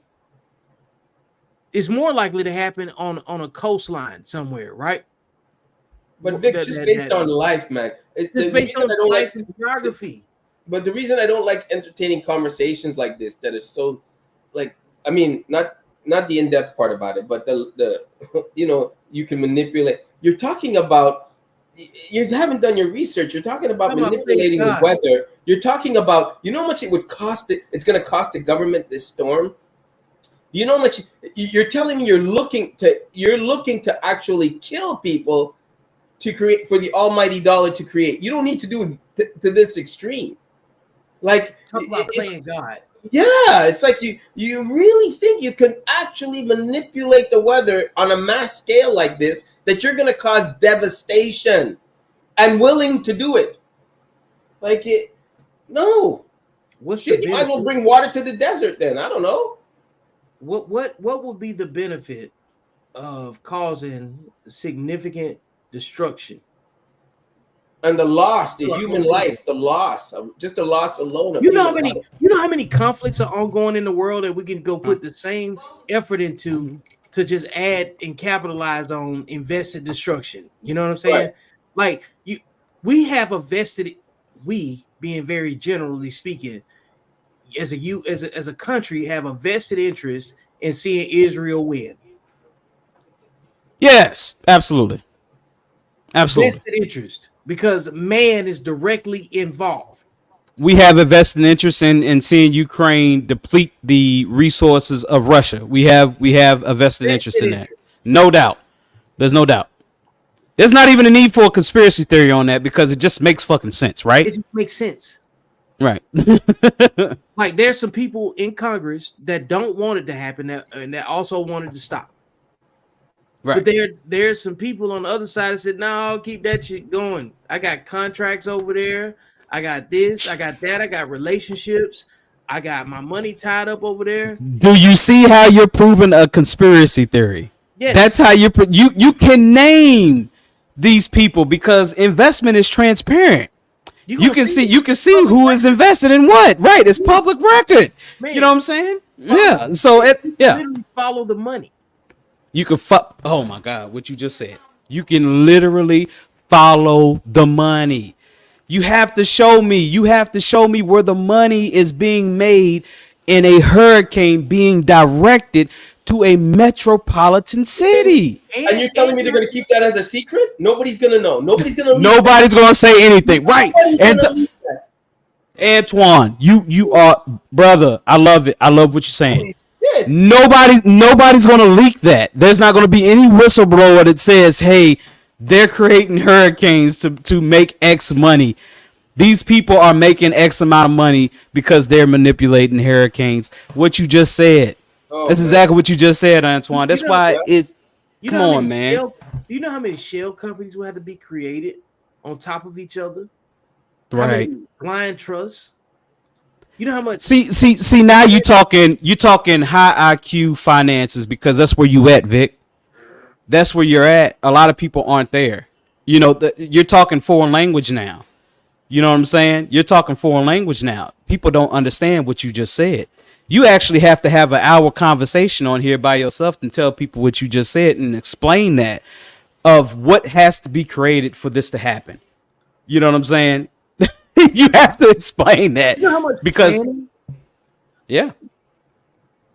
Like people are still unraveling 9/11 and the people that had vested interest in stake in stock, building, real estate, and subsidiaries that go along with all of this stuff. Right. And you think we really got people that say, you know what, a hurricane would be really appropriate right now.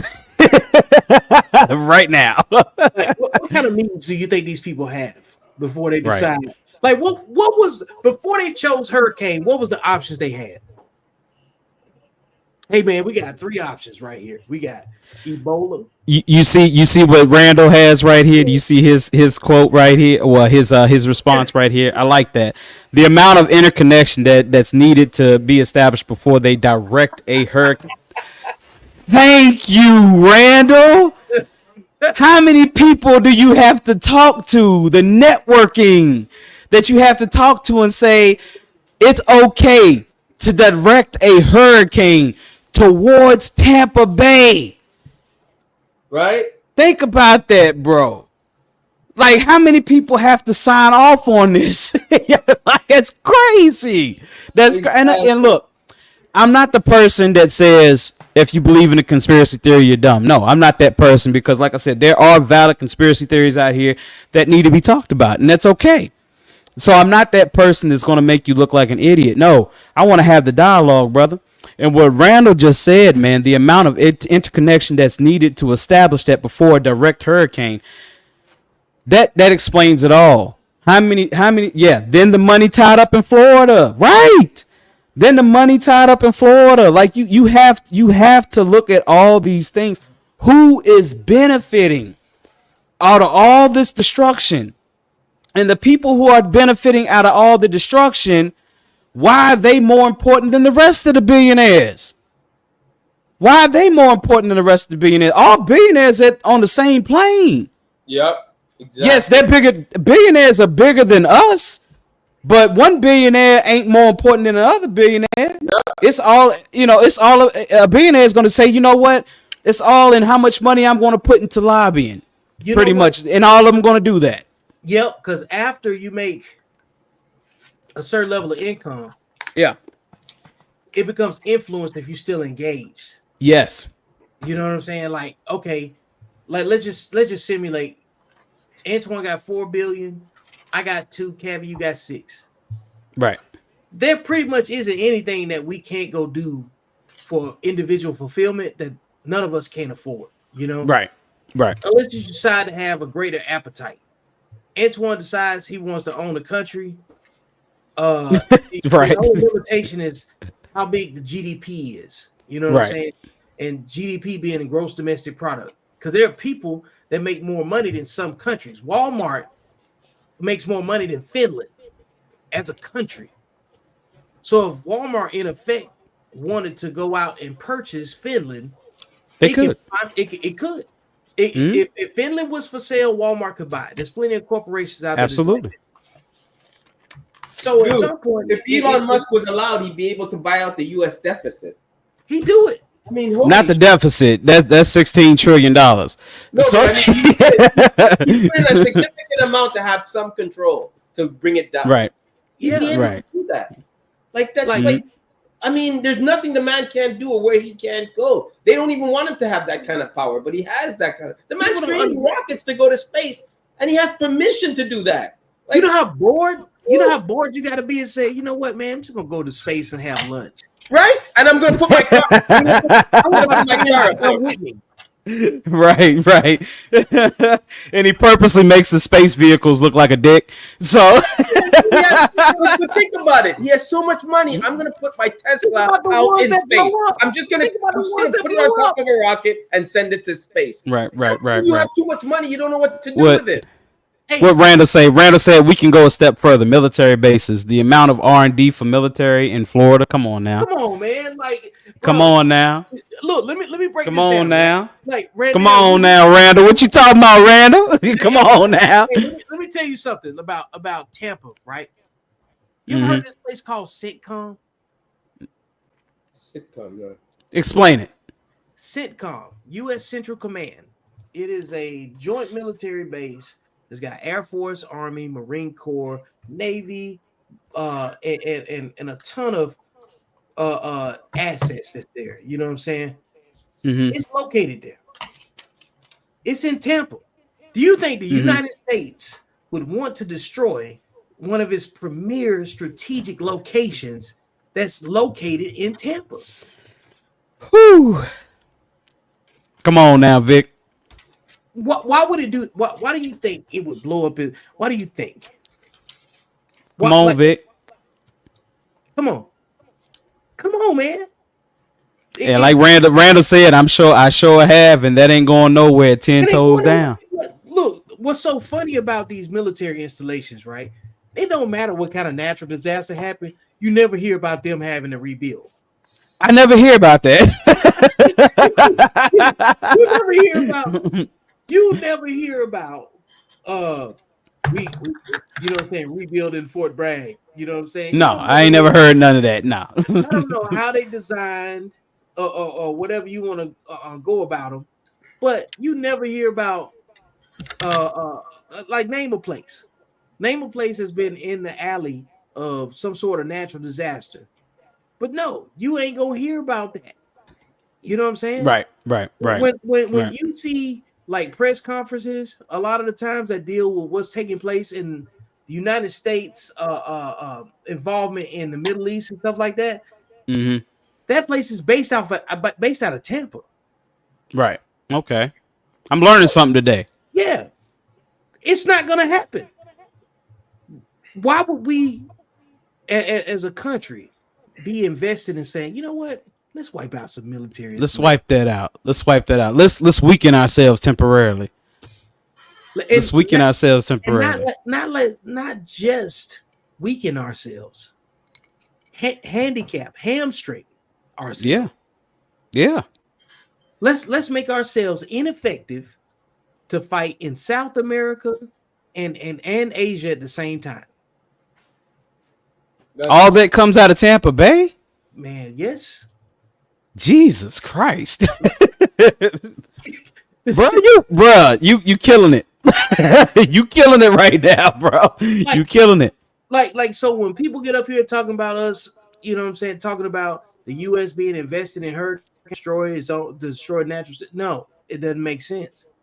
Do you understand that if there was if there's a situation that required the Navy to be involved and they had to mobilize, why would we, like, Florida's a strategic location for Cuba.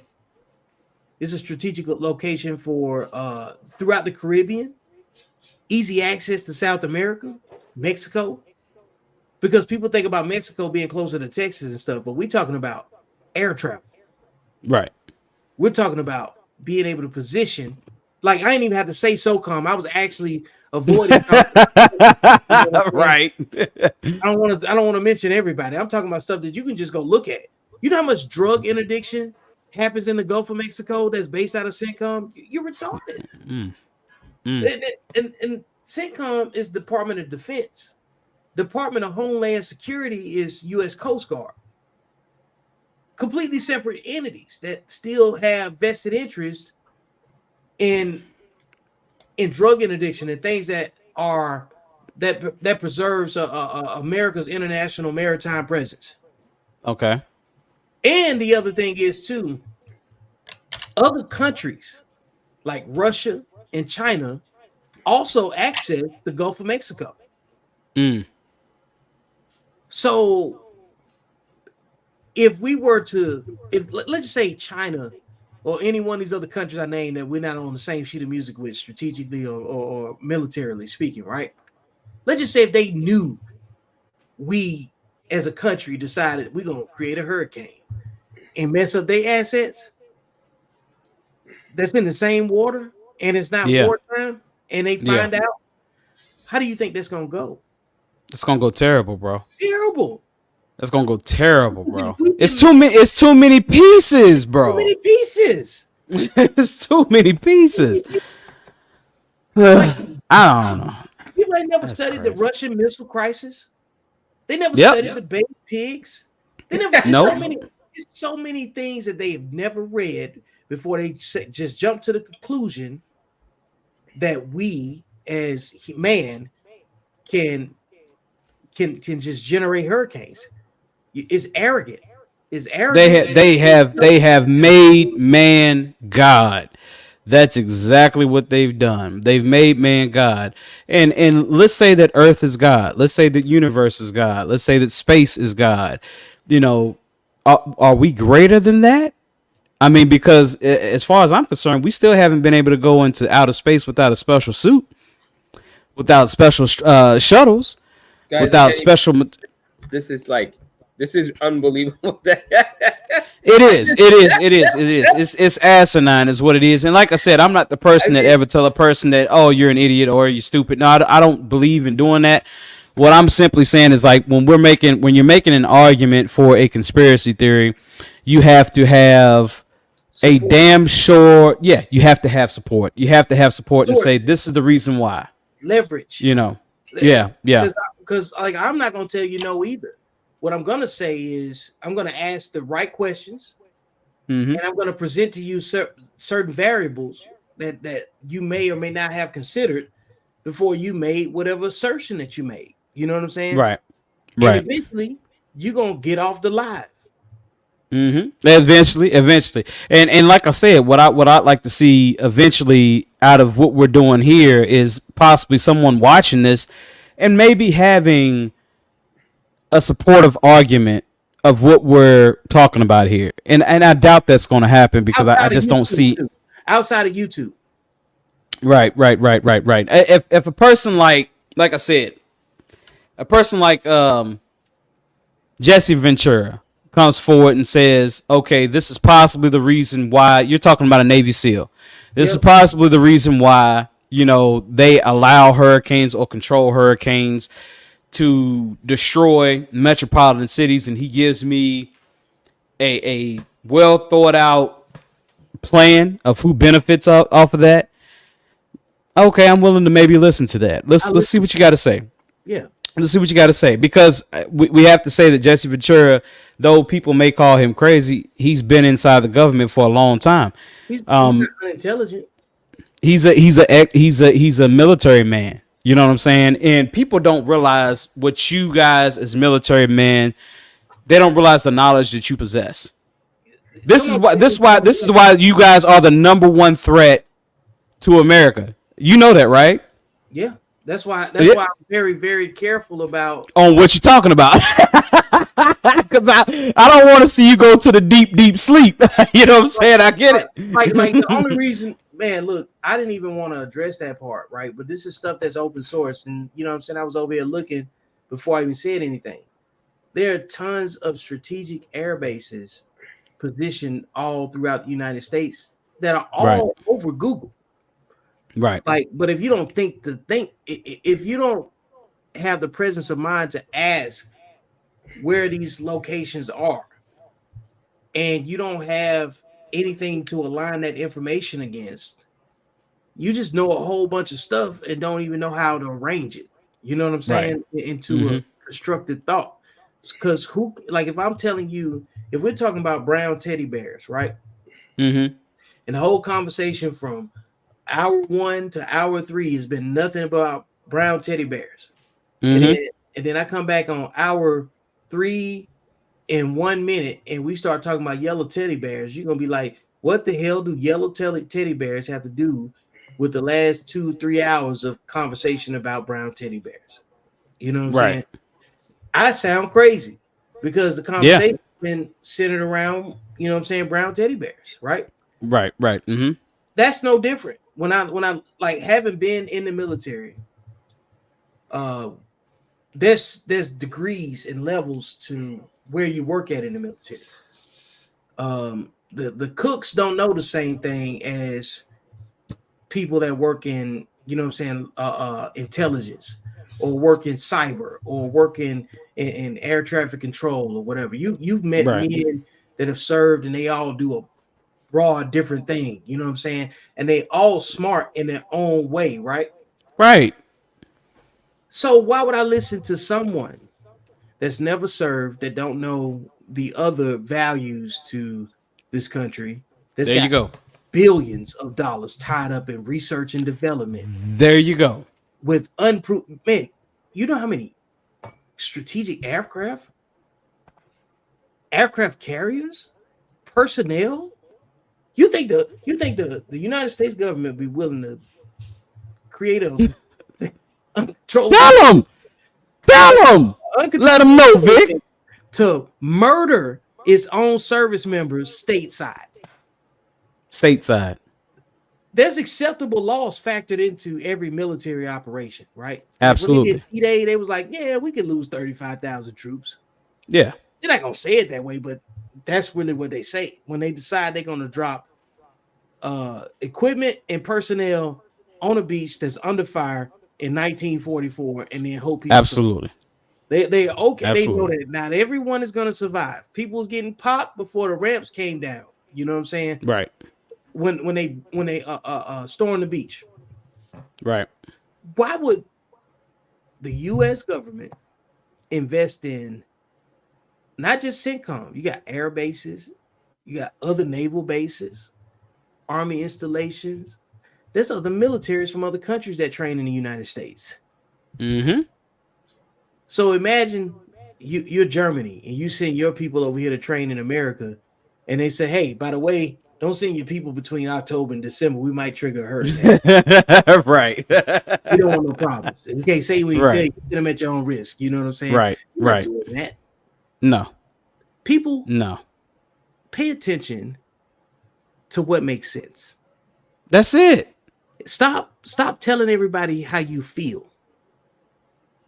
Because that's what you're doing. You're just repeating what you think makes sense. Oh man, there go my dog. I'm about to bring him up. He already getting excited. What was that? Randy. Okay, we got somebody in here. Okay. He's recently retired. Okay. And Retired military. Yeah, retired. I've known this man. I appreciate your services, man. Look, I've known this man for 20 years. 20. Mm-hmm. I remember when he was still tripping over his own feet and trying to figure things out. You know what I'm saying? This dude is a family man. He retired. He do tech work, and I'm gonna just let him talk. You know what I'm saying? Because like when I don't want to sound condescending. I want my other condescending friends to start talking. Don't do that. But can I ask a condescending friendly question? I gotta ask. Yeah. I'm finna mute. Y'all ask him whatever. I gotta ask you. No, let me get out of here. I'm about to mute. Okay. Y'all ask Randall whatever question. I want to hear the honest answer, man. Would you leave your crackhead brother or your alcoholic brother or I just need to know if there's somebody else besides that guy I spoke to, knowing that he's a crackhead, knowing that he's a functioning alcoholic, would you leave that around your kids or your wife or family in general that you care about alone? Let me tell you something. So we only got to go that route. In the military, half of us are functioning alcoholics. Okay, So, yeah. I gotta have an answer to the question. So the answer is, I do it all the time. My wife leave my kids alone with me. Wow. Oh, shit. That's different. That's different. That's not a stranger. That's different, bro. That's different. That's different. I have no hope in the community. I had to get in with that. I'm done. No, but okay, I got a cousin like that.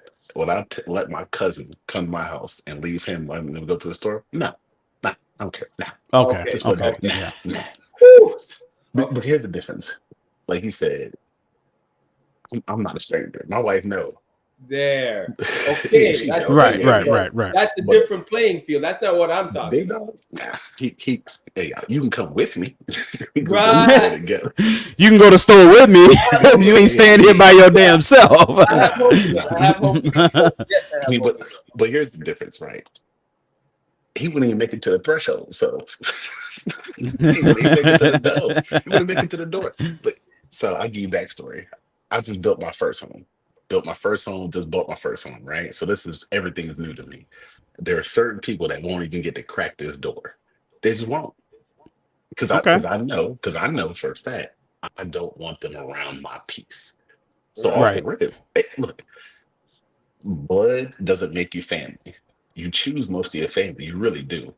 Okay. And like, I'm not gonna lie, there's some parts of my family I don't even know. I just don't. I'm not around them enough. Right. And why bring that into the house? I don't care if you're a recovering crack addict, recovering alcoholic. Look, They say leave the past in the past, but that past is there for a reason. Yeah, it's there for a reason. Just like Vic told me today, that version of cigar smoking and bourbon drinking, I'm still here. Yeah. You know what I'm still here. And just because you used to don't mean you. Right. I get it. So getting on the subject matter of men controlling hurricanes, where you at with that? If someone were to hit me with that and say people can control a hurricane, I would say, there's machines that do produce clouds. That's Right, real. absolutely. That's real. Yeah. 100% real. Yeah. And it's done for a specific reason, not terraforming. There's more depth of that reason. I mean, let's go far. Like I'm in a meteorological class right now, meteorology class. It's needed because of the lack of atmosphere or condensation or precipitation in certain areas. So they have to do Absolutely. that. Now, as far as forming a 200-mile-an-hour wind hurricane category 5 with the coast of Florida, the coast of Pennsylvania, that's a stretch. Okay, let's do this. Because most of our coastal cities are our ports and hubs. So we can go, like you were talking about, Ukraine. Ukraine is a major hub for the United States. That's where China sends their stuff. Ukraine sends it to San Fran or Alaska, and they boat it and ship it across the nation. It's cheaper for us to maintain that port than it is to make another one anywhere else in the world. It's just cheaper. So the vested interest, money-wise, like you said, you can follow that money. Now, if you're telling me we about to just knock off one of the most lucrative ports in the world, but watch this. This where Antoine kind of has a little traction. I don't know if Antoine said it. Not saying you did, Antoine. This where it has traction. The dock workers are on strike. And the dock workers don't want automation at their place. That's right. I work in a place where automation is king. Yeah. I should be able to walk in and hit a button and move on with my job. Like I told Vic, they don't pay me to do something. They pay me to interpret data and then spit it out in ingestible and digestible bites for people who can't speak it or read it.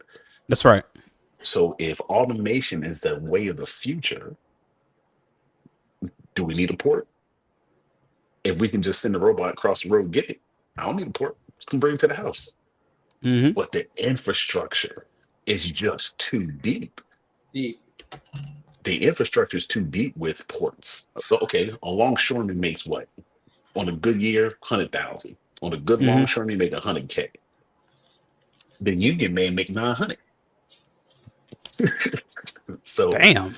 So yeah, it's I got partner. It's wild out there. Damn. But if you a longshoreman, you're not on salary. You at will. So if there's not a lot of ships coming to your port, what happens? Your hours get cut back because they don't need you. Right. But if we say Florida go down, what's the next port? Louisiana. Yep. Now, Vic, you think they about to clean up Louisiana just for Florida? Nah. Too much. Look, no. You know why that ain't happening? They're gonna send it to Galveston. They're gonna go to Texas.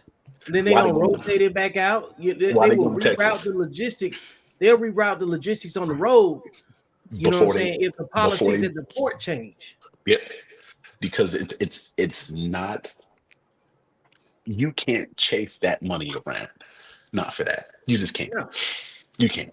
It's just advantageous for everybody because it's like you got the people that own all of the trucks that move back and forth to the port. Then you got the rail system. We're not even talking about the railroad. Nope. Because here's what people understand. There's a Pacific Union runs through how many states, Vic? That's across the country. Yeah, it's cross country. Yeah, I'm familiar with that. Right, but then you got Norfolk Southern and then BNSF. They could not even talk about Amtrak's. We're not even talking about Amtrak. Amtrak, there's too much money in Amtrak. Too much. I give you my mom used to work for Amtrak, right? Used to work for Amtrak. You can take a train from Philly all the way to doggone Texas. on one train. One. So you tell me right now that 100 train hauler ain't got cargo on it, moving from.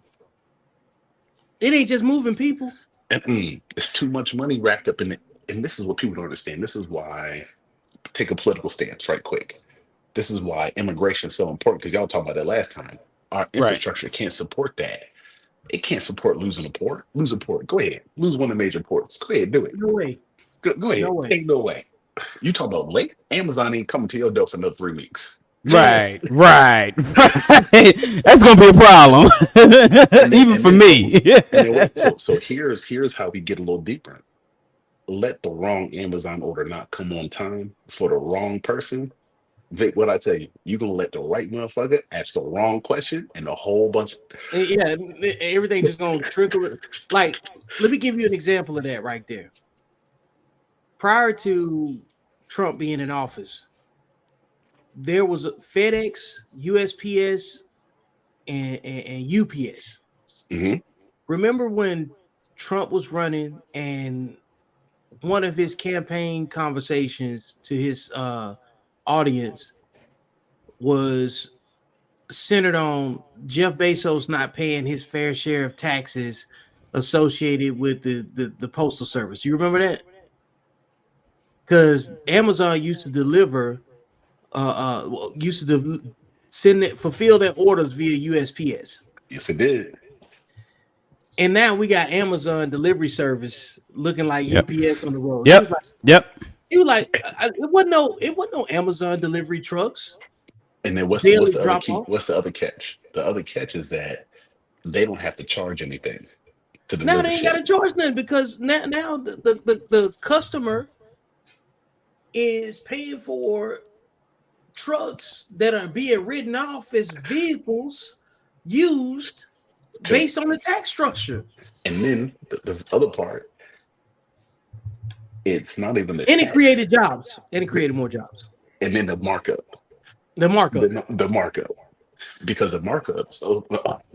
So for every Amazon membership, they raise a 5 cent a year. You get somebody at a nickel, or for the first 5 years at a nickel. Let's go a nickel. First 5 years goes up a nickel. So you pay $1 for shipping if you're Amazon Prime, but you pay Amazon Prime $20 a month. Unless you order from Amazon on a consistent basis, we're talking about every day. Mm-hmm. It won't hit. So what they did was, oh yeah, that's what you're gonna do. Don't worry about it. I'll go in debt on trucks. And write it off. You know what kind of tax attorneys a corporation that size got to have? But that's just like I said. That's why they control the hurricanes, because Amazon need that. You ain't gotta watch. You ain't gotta create no hurricanes when you own the main supply line that everybody uses. I just ordered something from Amazon today. And then what makes it worse? Go out to these small towns. Amazon Depot right there, just sitting there, bruh. That you know what, man? The U.S. government engineering its own hurricanes is like Dollar General investing in tornadoes. Like a Dollar General is always it's just there. Dollar General is always a major city, a major populated area, not necessarily a city. Yeah, and in the country. You're gonna always find a Dollar General and a Sonic close by each other. So why would Dollar General invest in tornadoes to tear up the only market that it has? Right. It just ain't doing it. But I would love to go down that rabbit hole of conspiracy theories about weather. But then you can say about tornadoes in. I mean, what they gonna do? Come on, like what they call it, the finger of God, just right. And invest in avalanche during the winter. Why we ain't never invest? Let's man out. The whole spectrum is open now. You know what I'm saying? Don't do the avalanche. No. Why we ain't making volcanoes erupt everywhere else? I mean, there's plenty of them in the See, I can Mediterranean. argue that one. I can argue that one. The amount of pollution. The amount Trust of me, that was a pollution. trap question. Trust me, that was a trap. You know what I'm saying? Like, Amount of pollution. But I understand why somebody can say it. Don't mean it's right is a bad way. Don't mean it can follow the right path to the right answer. Right. Because you just can't. I just can't hear it. A probability versus possibility. We can talk about anything, but what we're gonna end up resting the conversation, like as Cavi likes to say, where we're gonna land the plane at is where it's probable to land the plane. What's the landing? Yeah, you have to tell me that. What's the landing when it comes to any conspiracy theory? Yeah, the true landing that's a fat chance in hell they about to just send a hurricane down that way. Yeah, it just don't make sense. Now they say, "Oh, we put a hurricane on Argentina." I'm like, "Oh, okay, yeah, all right, we got you." Not even that. I'm telling you, no. A real conspiracy for a hurricane would be is if a hurricane hit California.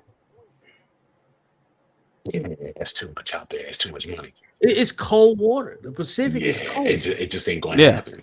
Yeah. So, like, if we got enough science to understand that it takes warm water for a hurricane to exist, the form, and grow off of, a real conspiracy theory would be, why haven't we created a hurricane in the Pacific Ocean?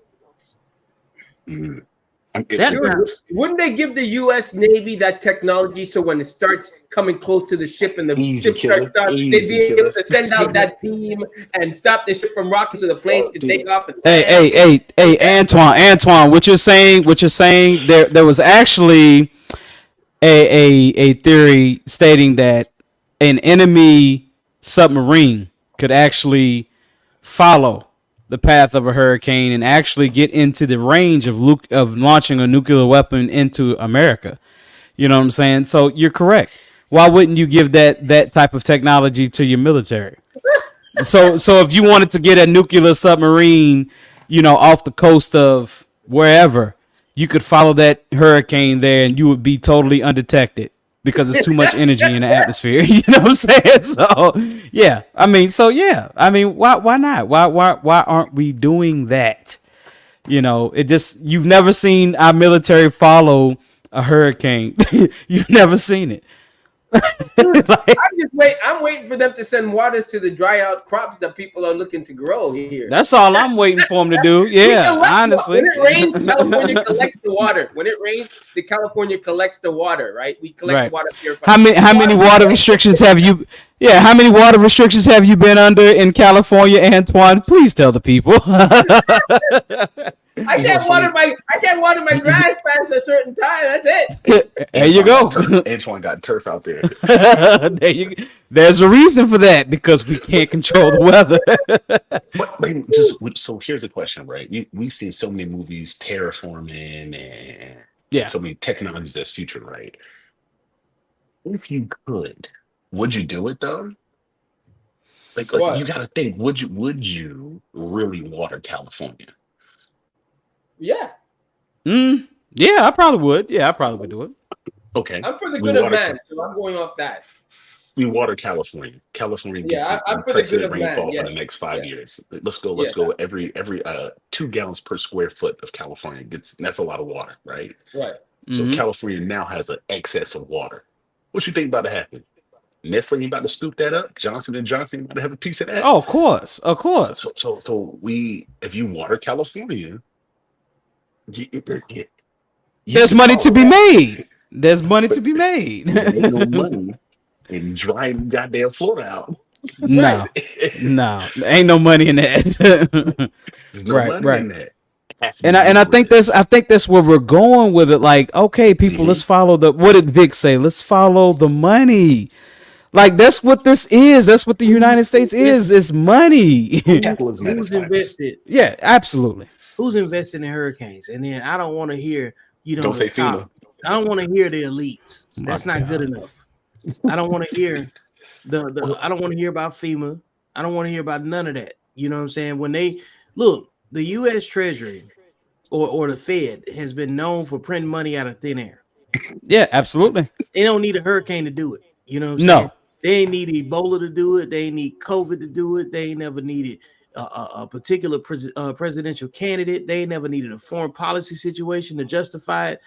It's plenty of other situations that would have made more sense for them to justify the reason for interest rate hikes, whatever you want to call it. You know what I'm saying? That impacts the regular everyday, you know what I'm saying, citizen, right?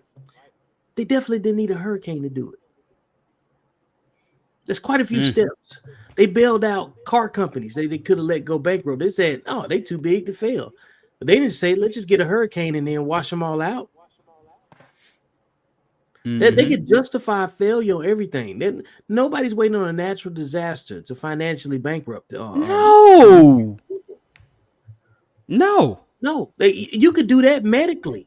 You could just raise the cost of medicine and healthcare and bankrupt everyone. And they say that, you know, you'll have some people say that, okay, well, they're trying to remove population control.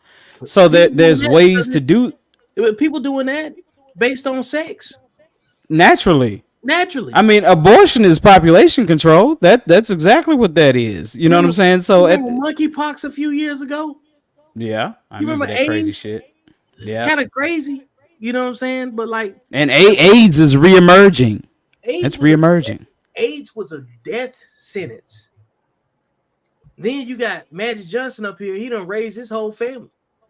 It ain't got shit no more. Okay, you done triggered my brain. LeBron to put a son in the league before Magic Johnson is crazy. So hear me out. We asked who would make money if a hurricane would hit a major port, right? Right. Yeah. Okay. Chubb, major player in global insurance, AXA, the largest insurance company, especially on strong commercial and property industries. Bechtel, Floor, Vinci, DHL. People don't understand this DL trucks in America now. It used to not be known about 10, 15 years ago. Now it's all over the world. Oh, yeah. They global. Swiss-based company, Helene and Nagel, largest logistics provider, especially in sea freight. That's another one. A&P Moller, Costco. Costco has freight shipping across the world. Didn't know that. MSC, Mediterranean Shipping Company, Oil and Gas, ExxonMobil, Royal Dutch and Shell, and Chevron. First one that came up, Walmart, gonna rake it in. Oh yeah, they gonna rake it in. Amazon, AWS, largest cloud security, largest cloud service provider. Crazy server storage space. So now all of a sudden your servers go down in Florida. You come on over here to Amazon. I got you. I'm offering specials on conglomerate servers, IBM, Cisco's. You know, Vic, you already know about Cisco. They everywhere. Right. And big time. Salvage. Salvage is a big deal because just like there's countries that hurting for steel. Like they don't have steel as a natural resource. So all of the damaged cars and everything that gets scrapped in the yards, whatever you want to call it, gets melted down and they ship it out of countries and they use it. What about agriculture? My dad works for this company, Cargill, largest privately held corporation specialized food, agriculture, financial, and industry products. So you tell me if you need Hesco's of salt, Cargill ain't gonna be there for you. Remember, they move metric tons of salt. Here's backstory. I asked my dad, well, how much salt do you sell? He said, like 13 tons. I'm like, I ain't think nothing of it. And he said, metric tons. I had to Google that. I said, oh, that's a lot of salt. And we're not even talking about salt for your food. Hey, we got to purify that water, don't we? We got to soften that water. Minerals. Look, it's money to be made. Now, like you said, is it good money? Because all money, like dominoes, ain't good money. Ain't good money. Because you drop what? That's $1 trillion per hurricane. Close enough. They got to be able to make that. Vic, what I say, you got to out earn that interest. You do, and that's why I said earlier, them that port in Maryland, that they got shut down by that failed cargo ship situation. That's a better argument than the hurricane, bro. You know what I'm saying? Like, because somebody went to work that day. Oh Somebody turned yeah. that ship on. Somebody pushed it out of port, spun it around, and made the power go out a couple times before it crashed into that bridge. You know what I'm saying? Now we know we got an issue. And I've driven across that bridge a couple times, dog. That's a wild situation. But it's arrogant as hell to say man created the hurricane within two. So it made, how many did it make? So you mean it made 2 hurricanes in 3 weeks? 3 weeks, 2 hurricanes in 3 weeks, following somewhat the same path. You know what I'm saying? So yeah, that's it's unneeded. You know, that's the thing. It's unneeded. And I get what you're saying though, Randall. I mean, Two this is what I'm. hurricanes with, Yeah. with over covering September and October. Right. It's just too But much. I get what Randall is saying though, because all I ask is give me the players in the game. Give me the people who can benefit off of it, the people who can benefit financially. And he gave us some list of who can benefit off of it financially. Yeah. So not the normal individual that's not going to do the research is not going to have that answer. But you looked it up real quick and said, okay, Randall, you just like my boy Reese.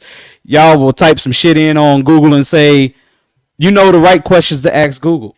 You know what I'm saying? It's called a query, and I do that. That's right. That's right. That's right. And it's beautiful because Google is that source that you can use to say, okay, who benefits off of this? And you listed all these people that can benefit off of it. Okay, so now a person who believes in this theory can make sense. They can say, okay, now these companies right here benefit off of a hurricane being directed to Tampa Bay, Florida. They can benefit off of that. So the only rebuttal that I would have to that is be like, okay, well, who's losing money?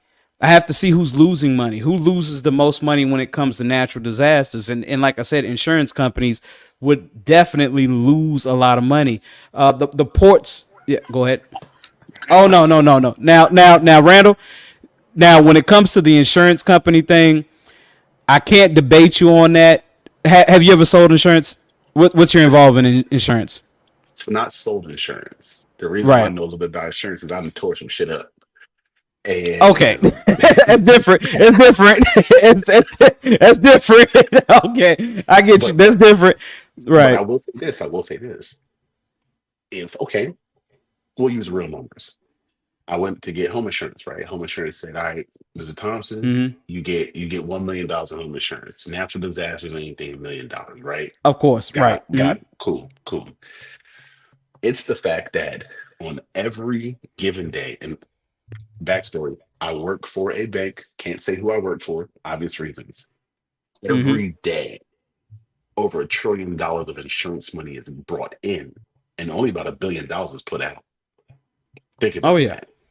So you're telling me the insurance company has to pay out $1 trillion. All they got to do is raise the rates. Again, a Geico, let's take Geico off the map. Don't use farmers. There's another company. Ooh, I'm in it. Don't worry about it. I got you. Give me 2 seconds. Travelers Insurance. Heard of Travelers? Yeah, of course. Man, watch this. How big is Travelers on the private scene versus residential? Private sector. They're massive in warehouse securities, server securities. That's what they specialize in. Large industrial. So you tell me Travelers ain't about to hit a lick? Or they gonna hit money?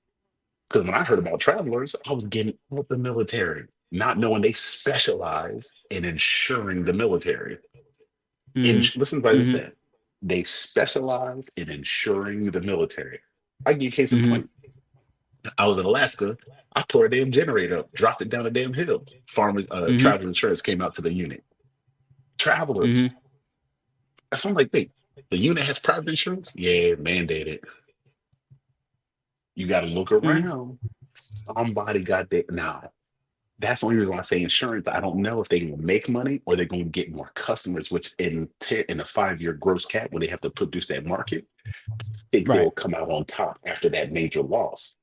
But see, his Right. So you see, here's the thing. Here's the thing. So like I was telling Vic and them earlier, when it comes to insurance, they make a $65 billion profit per year. So but people don't realize is that if natural disasters go the way that they go, they take a loss of 151 billion. So that's a lot of money, bro. That's a lot of money. $151 billion that they have to pay out And that they're losing. Gross. You're not talking about legal fees. You know how much? Right, right. So It's too much money that insurance companies are losing in natural disasters. Is what I'm saying. They done lost their ass this year. You got fires. Fuck yeah.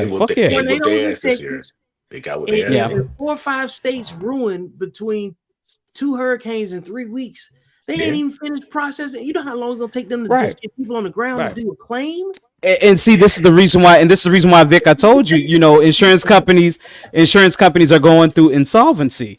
They're going through insolvency because they cannot afford to cover this shit. Like, they're like, dog, if we cover this, we're out of fucking business. Like, we've completely lost our ass. So this is what I'm saying. Like, for insurance companies to take that loss, I can't see. I don't see the handoff. I don't see the handoff. You know what I'm saying? They have to come up. We got 3 men up here that all have owned property or been responsible for paying into some shit to protect in some kind of way, right? Yeah. Risk management. Risk management. And still took L's. Took L's, even though we insured ourselves correctly. You know what I'm saying? Right. Then you got the variable of time. Some people got policies that they pay for, or services they pay for, or protections that they pay for long ago. And maybe their policies haven't been, evaluated properly either. Not to mention insurance has been going up before the disasters significantly. Happened. Yeah, significantly. Yeah. And then now your shit done got wiped out. And then and depends on what happens, you may or may not be compensated. Say the wrong word. I like to file. Say the wrong word. Say the wrong word. A flood or was it wind damage? It was a hurricane. Oh, we can't cover that. You didn't have flood damage, and this came from water right here. Your sewage got backed up, and you didn't add that to your insurance plan. So you didn't build your house high enough. That's your fault. So right. Mitigation strategies. That's how insurance company will make out on it. Insurance may reduce. That's encouraging mitigation standards. And if you don't have storm-proof windows, you don't get insured. Okay. There you go. Okay. There you go. So what I can do is I can create access things that you can add to your policy, and up your insurance claim. So over time, I can make more money. Over time. Ready? That's the long game, though, bro. so remember, a lot of folks get into the business to make that quick. Nah, we want you for life. That's the long game, right? Vic, how long you been a USA or Navy Fed member? What, 23 years? Right. Right. Yeah, I remember I was paying. I remember I was paying $5 for renter's insurance. I lived in the barracks. My bank account with Navy Federal is older than is older than my relationship with you. See what I'm saying? Yeah. So they got you for the long haul. So if I know, like I said, I can get Randall on a nickel, get Vic on $1, get Cavi on $1.50. I'm gonna make my money off them. Where's the I can get that. I can get that because insurance companies, a lot of them have pulled out. But of Florida, a lot of them have pulled out of Florida, and so the ones who stayed in, they upped the policy rate, and then they also came out with different requirements. What they're predicting in the news now is they're saying they're going to require most people in Florida who live near a coastal area in those evacuation zones to put their houses up on stilts. They're going to have to start doing so. There's a business in that. When rebuilding these houses, there you go. There's a brand new business created just off of that alone. So you know what I'm saying? Somebody. It's like when your man was talking about construction companies. Let me tell you something. I know people that own property that had to create a construction company simply because they got tired of paying contractors to do their own maintenance because it's just more expensive. It became more cost effective to buy the equipment and become your own construction company too, so you could take lead in working on other people's stuff and not just paying, Randall every time something breaks to get him to come out. I might as well have my own employees and my own equipment. You know what I'm saying? So Randall, you came on here and you've made valid points. You've made valid points, as far as who or what would benefit from the destruction from a hurricane. You made those valid points.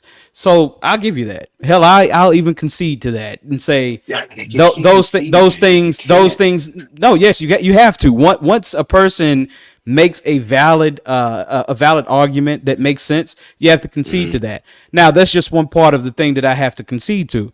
The other part is, like I said, when it comes to energy and how energy works, energy is neither created nor destroyed. Energy can only be transferred from one thing to another. So the thing is that we know for a fact that hurricanes possess the power of 10 megaton nuclear bomb every 20 minutes. So a 10 megaton nuclear bomb every 20 minutes. That's 3 megaton nuclear bombs. So what was dropped on Hiroshima was a 10 kiloton. So a megaton is a thousand times more powerful. So in order to create something like that, you have to be able to provide the energy for that. There's nothing on Earth that provides that type of energy. The closest thing that you possibly would have to that was CERN. When CERN, I think, had 5 nuclear towers hooked up to it. That would be the closest thing that you would be able to provide for that without any type of nuclear fallout.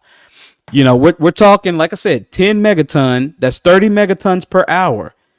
So the Tsar bomb from Russia was 20 megatons. This is the biggest bomb that was ever built.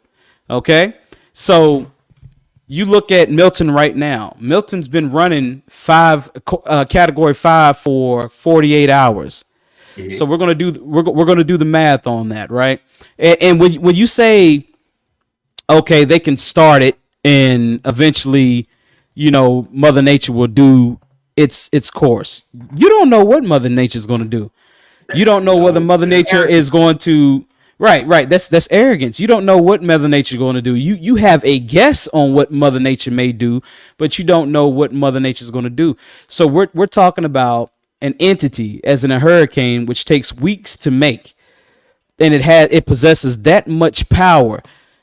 Do you realize how perfect the environment would have to be for that to come into fruition? It has to be perfect. I actually do, because I'm in a meteorology class. Okay, go ahead. Break it down. Surface air temp, from the water temperature to the surface air temp has to be perfect to float up, create that updraft, create that thing, then it rotates. What's interesting, it's only perfect in the Gulf because of that hot and cold air that meets. Because remember, in that thing, cold air drops from polar rises. Right. And it creates that. So it's interesting that you say that, because that's what we talked about in class today. How is this impacting? Where is the greatest impact at? Financially, is it financial loss of life? Is it just the economy shifting? I mean, let's be honest here. Let's say they didn't evacuate. Let's say Florida stayed 10 toes down there. Like, oh, buddy, they played bets on, oh boy, if he's going to survive or not, right?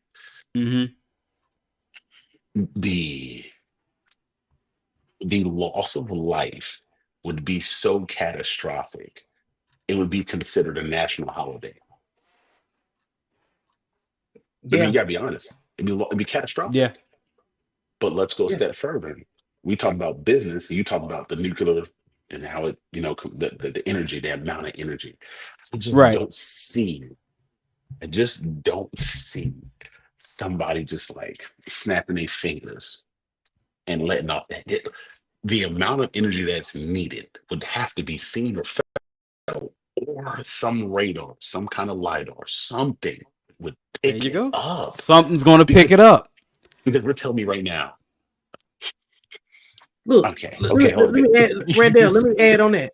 Think about the satellite imagery that they show for light disposition, where you could look at a map and see which states are lit up based on You ever seen a light? You've seen a light disposition map. Yeah. We've all seen that. Right. So if you can see a light from space, show me the light or energy pulse that was created just before the hurricane was born. Right. And the fact that it happened in the ocean and it's an energy pulse, it has some sort of wave that went with it.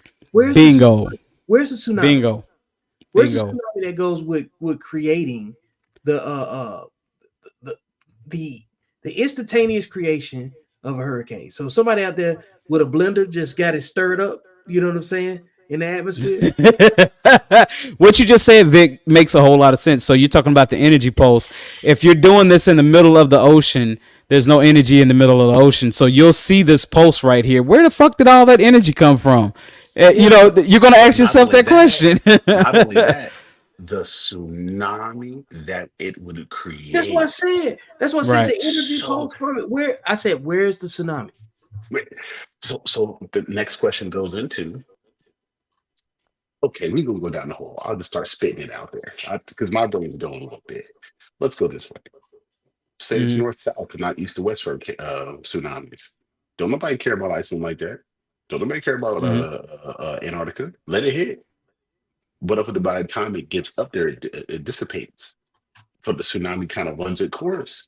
I don't know, but as far as manipulating the weather pattern to potentially create or divert a storm, it's just like, you know what I would do if that had the power to do that? It'd be tornadoes all over up and down somewhere. Just parrot it. It'd be immediate. I wouldn't even care what you want to tell me. I'm throwing nuke at you. Yeah, good luck. Right.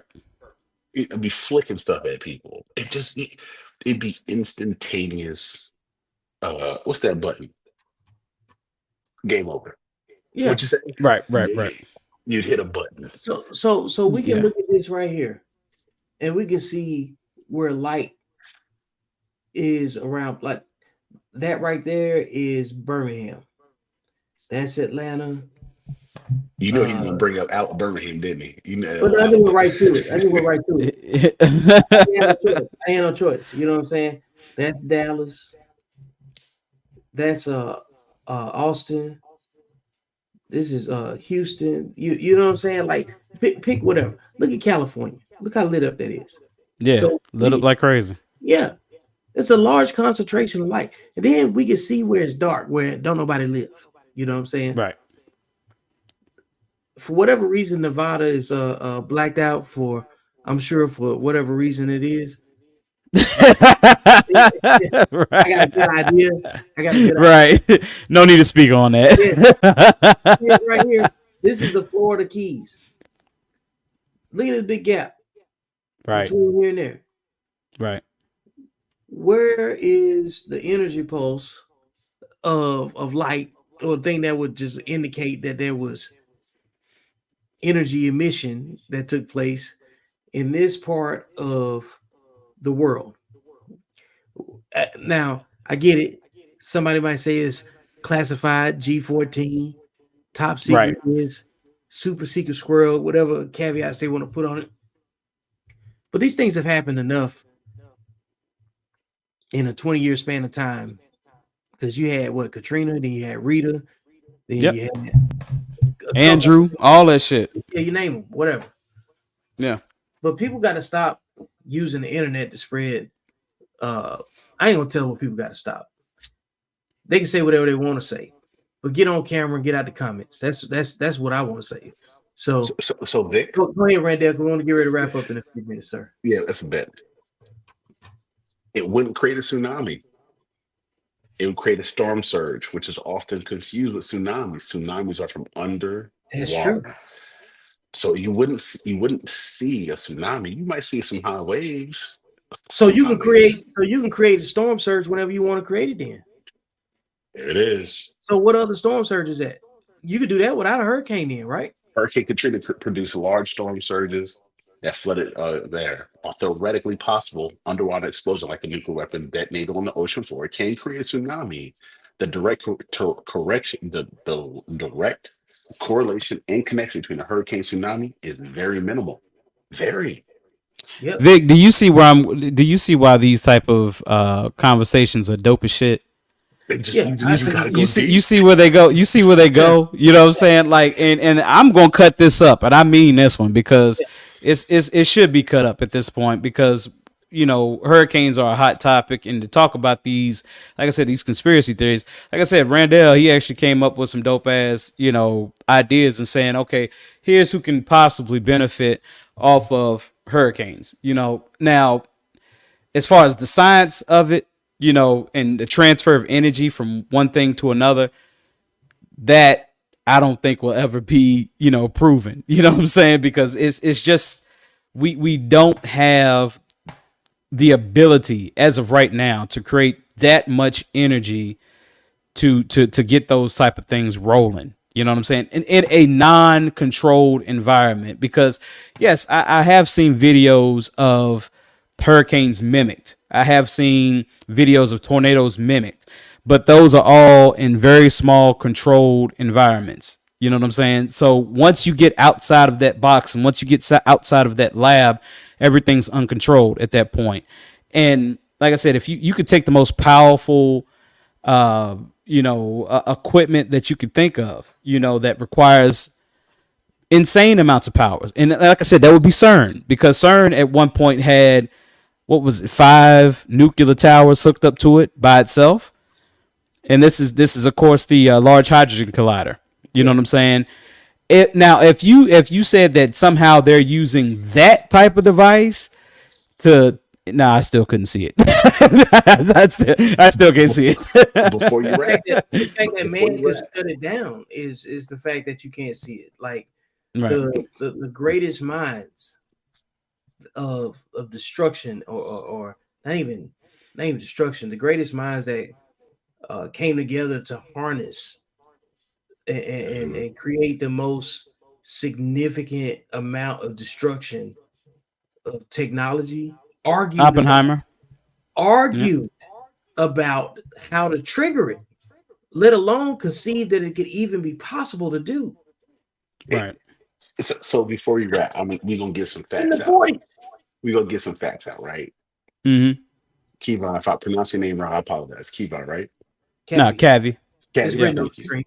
Got written, Red House written. Got it. Cavi. A mature hurricane produces the equivalent of 10 atomic bombs per day. Mm-hmm. Per day. We got that. The energy output of a hurricane is still around 600 terawatts at its peak. Currently, at this foremost moment, the entire world only produces and generates 25 terawatts. God. You said the entire world, bro.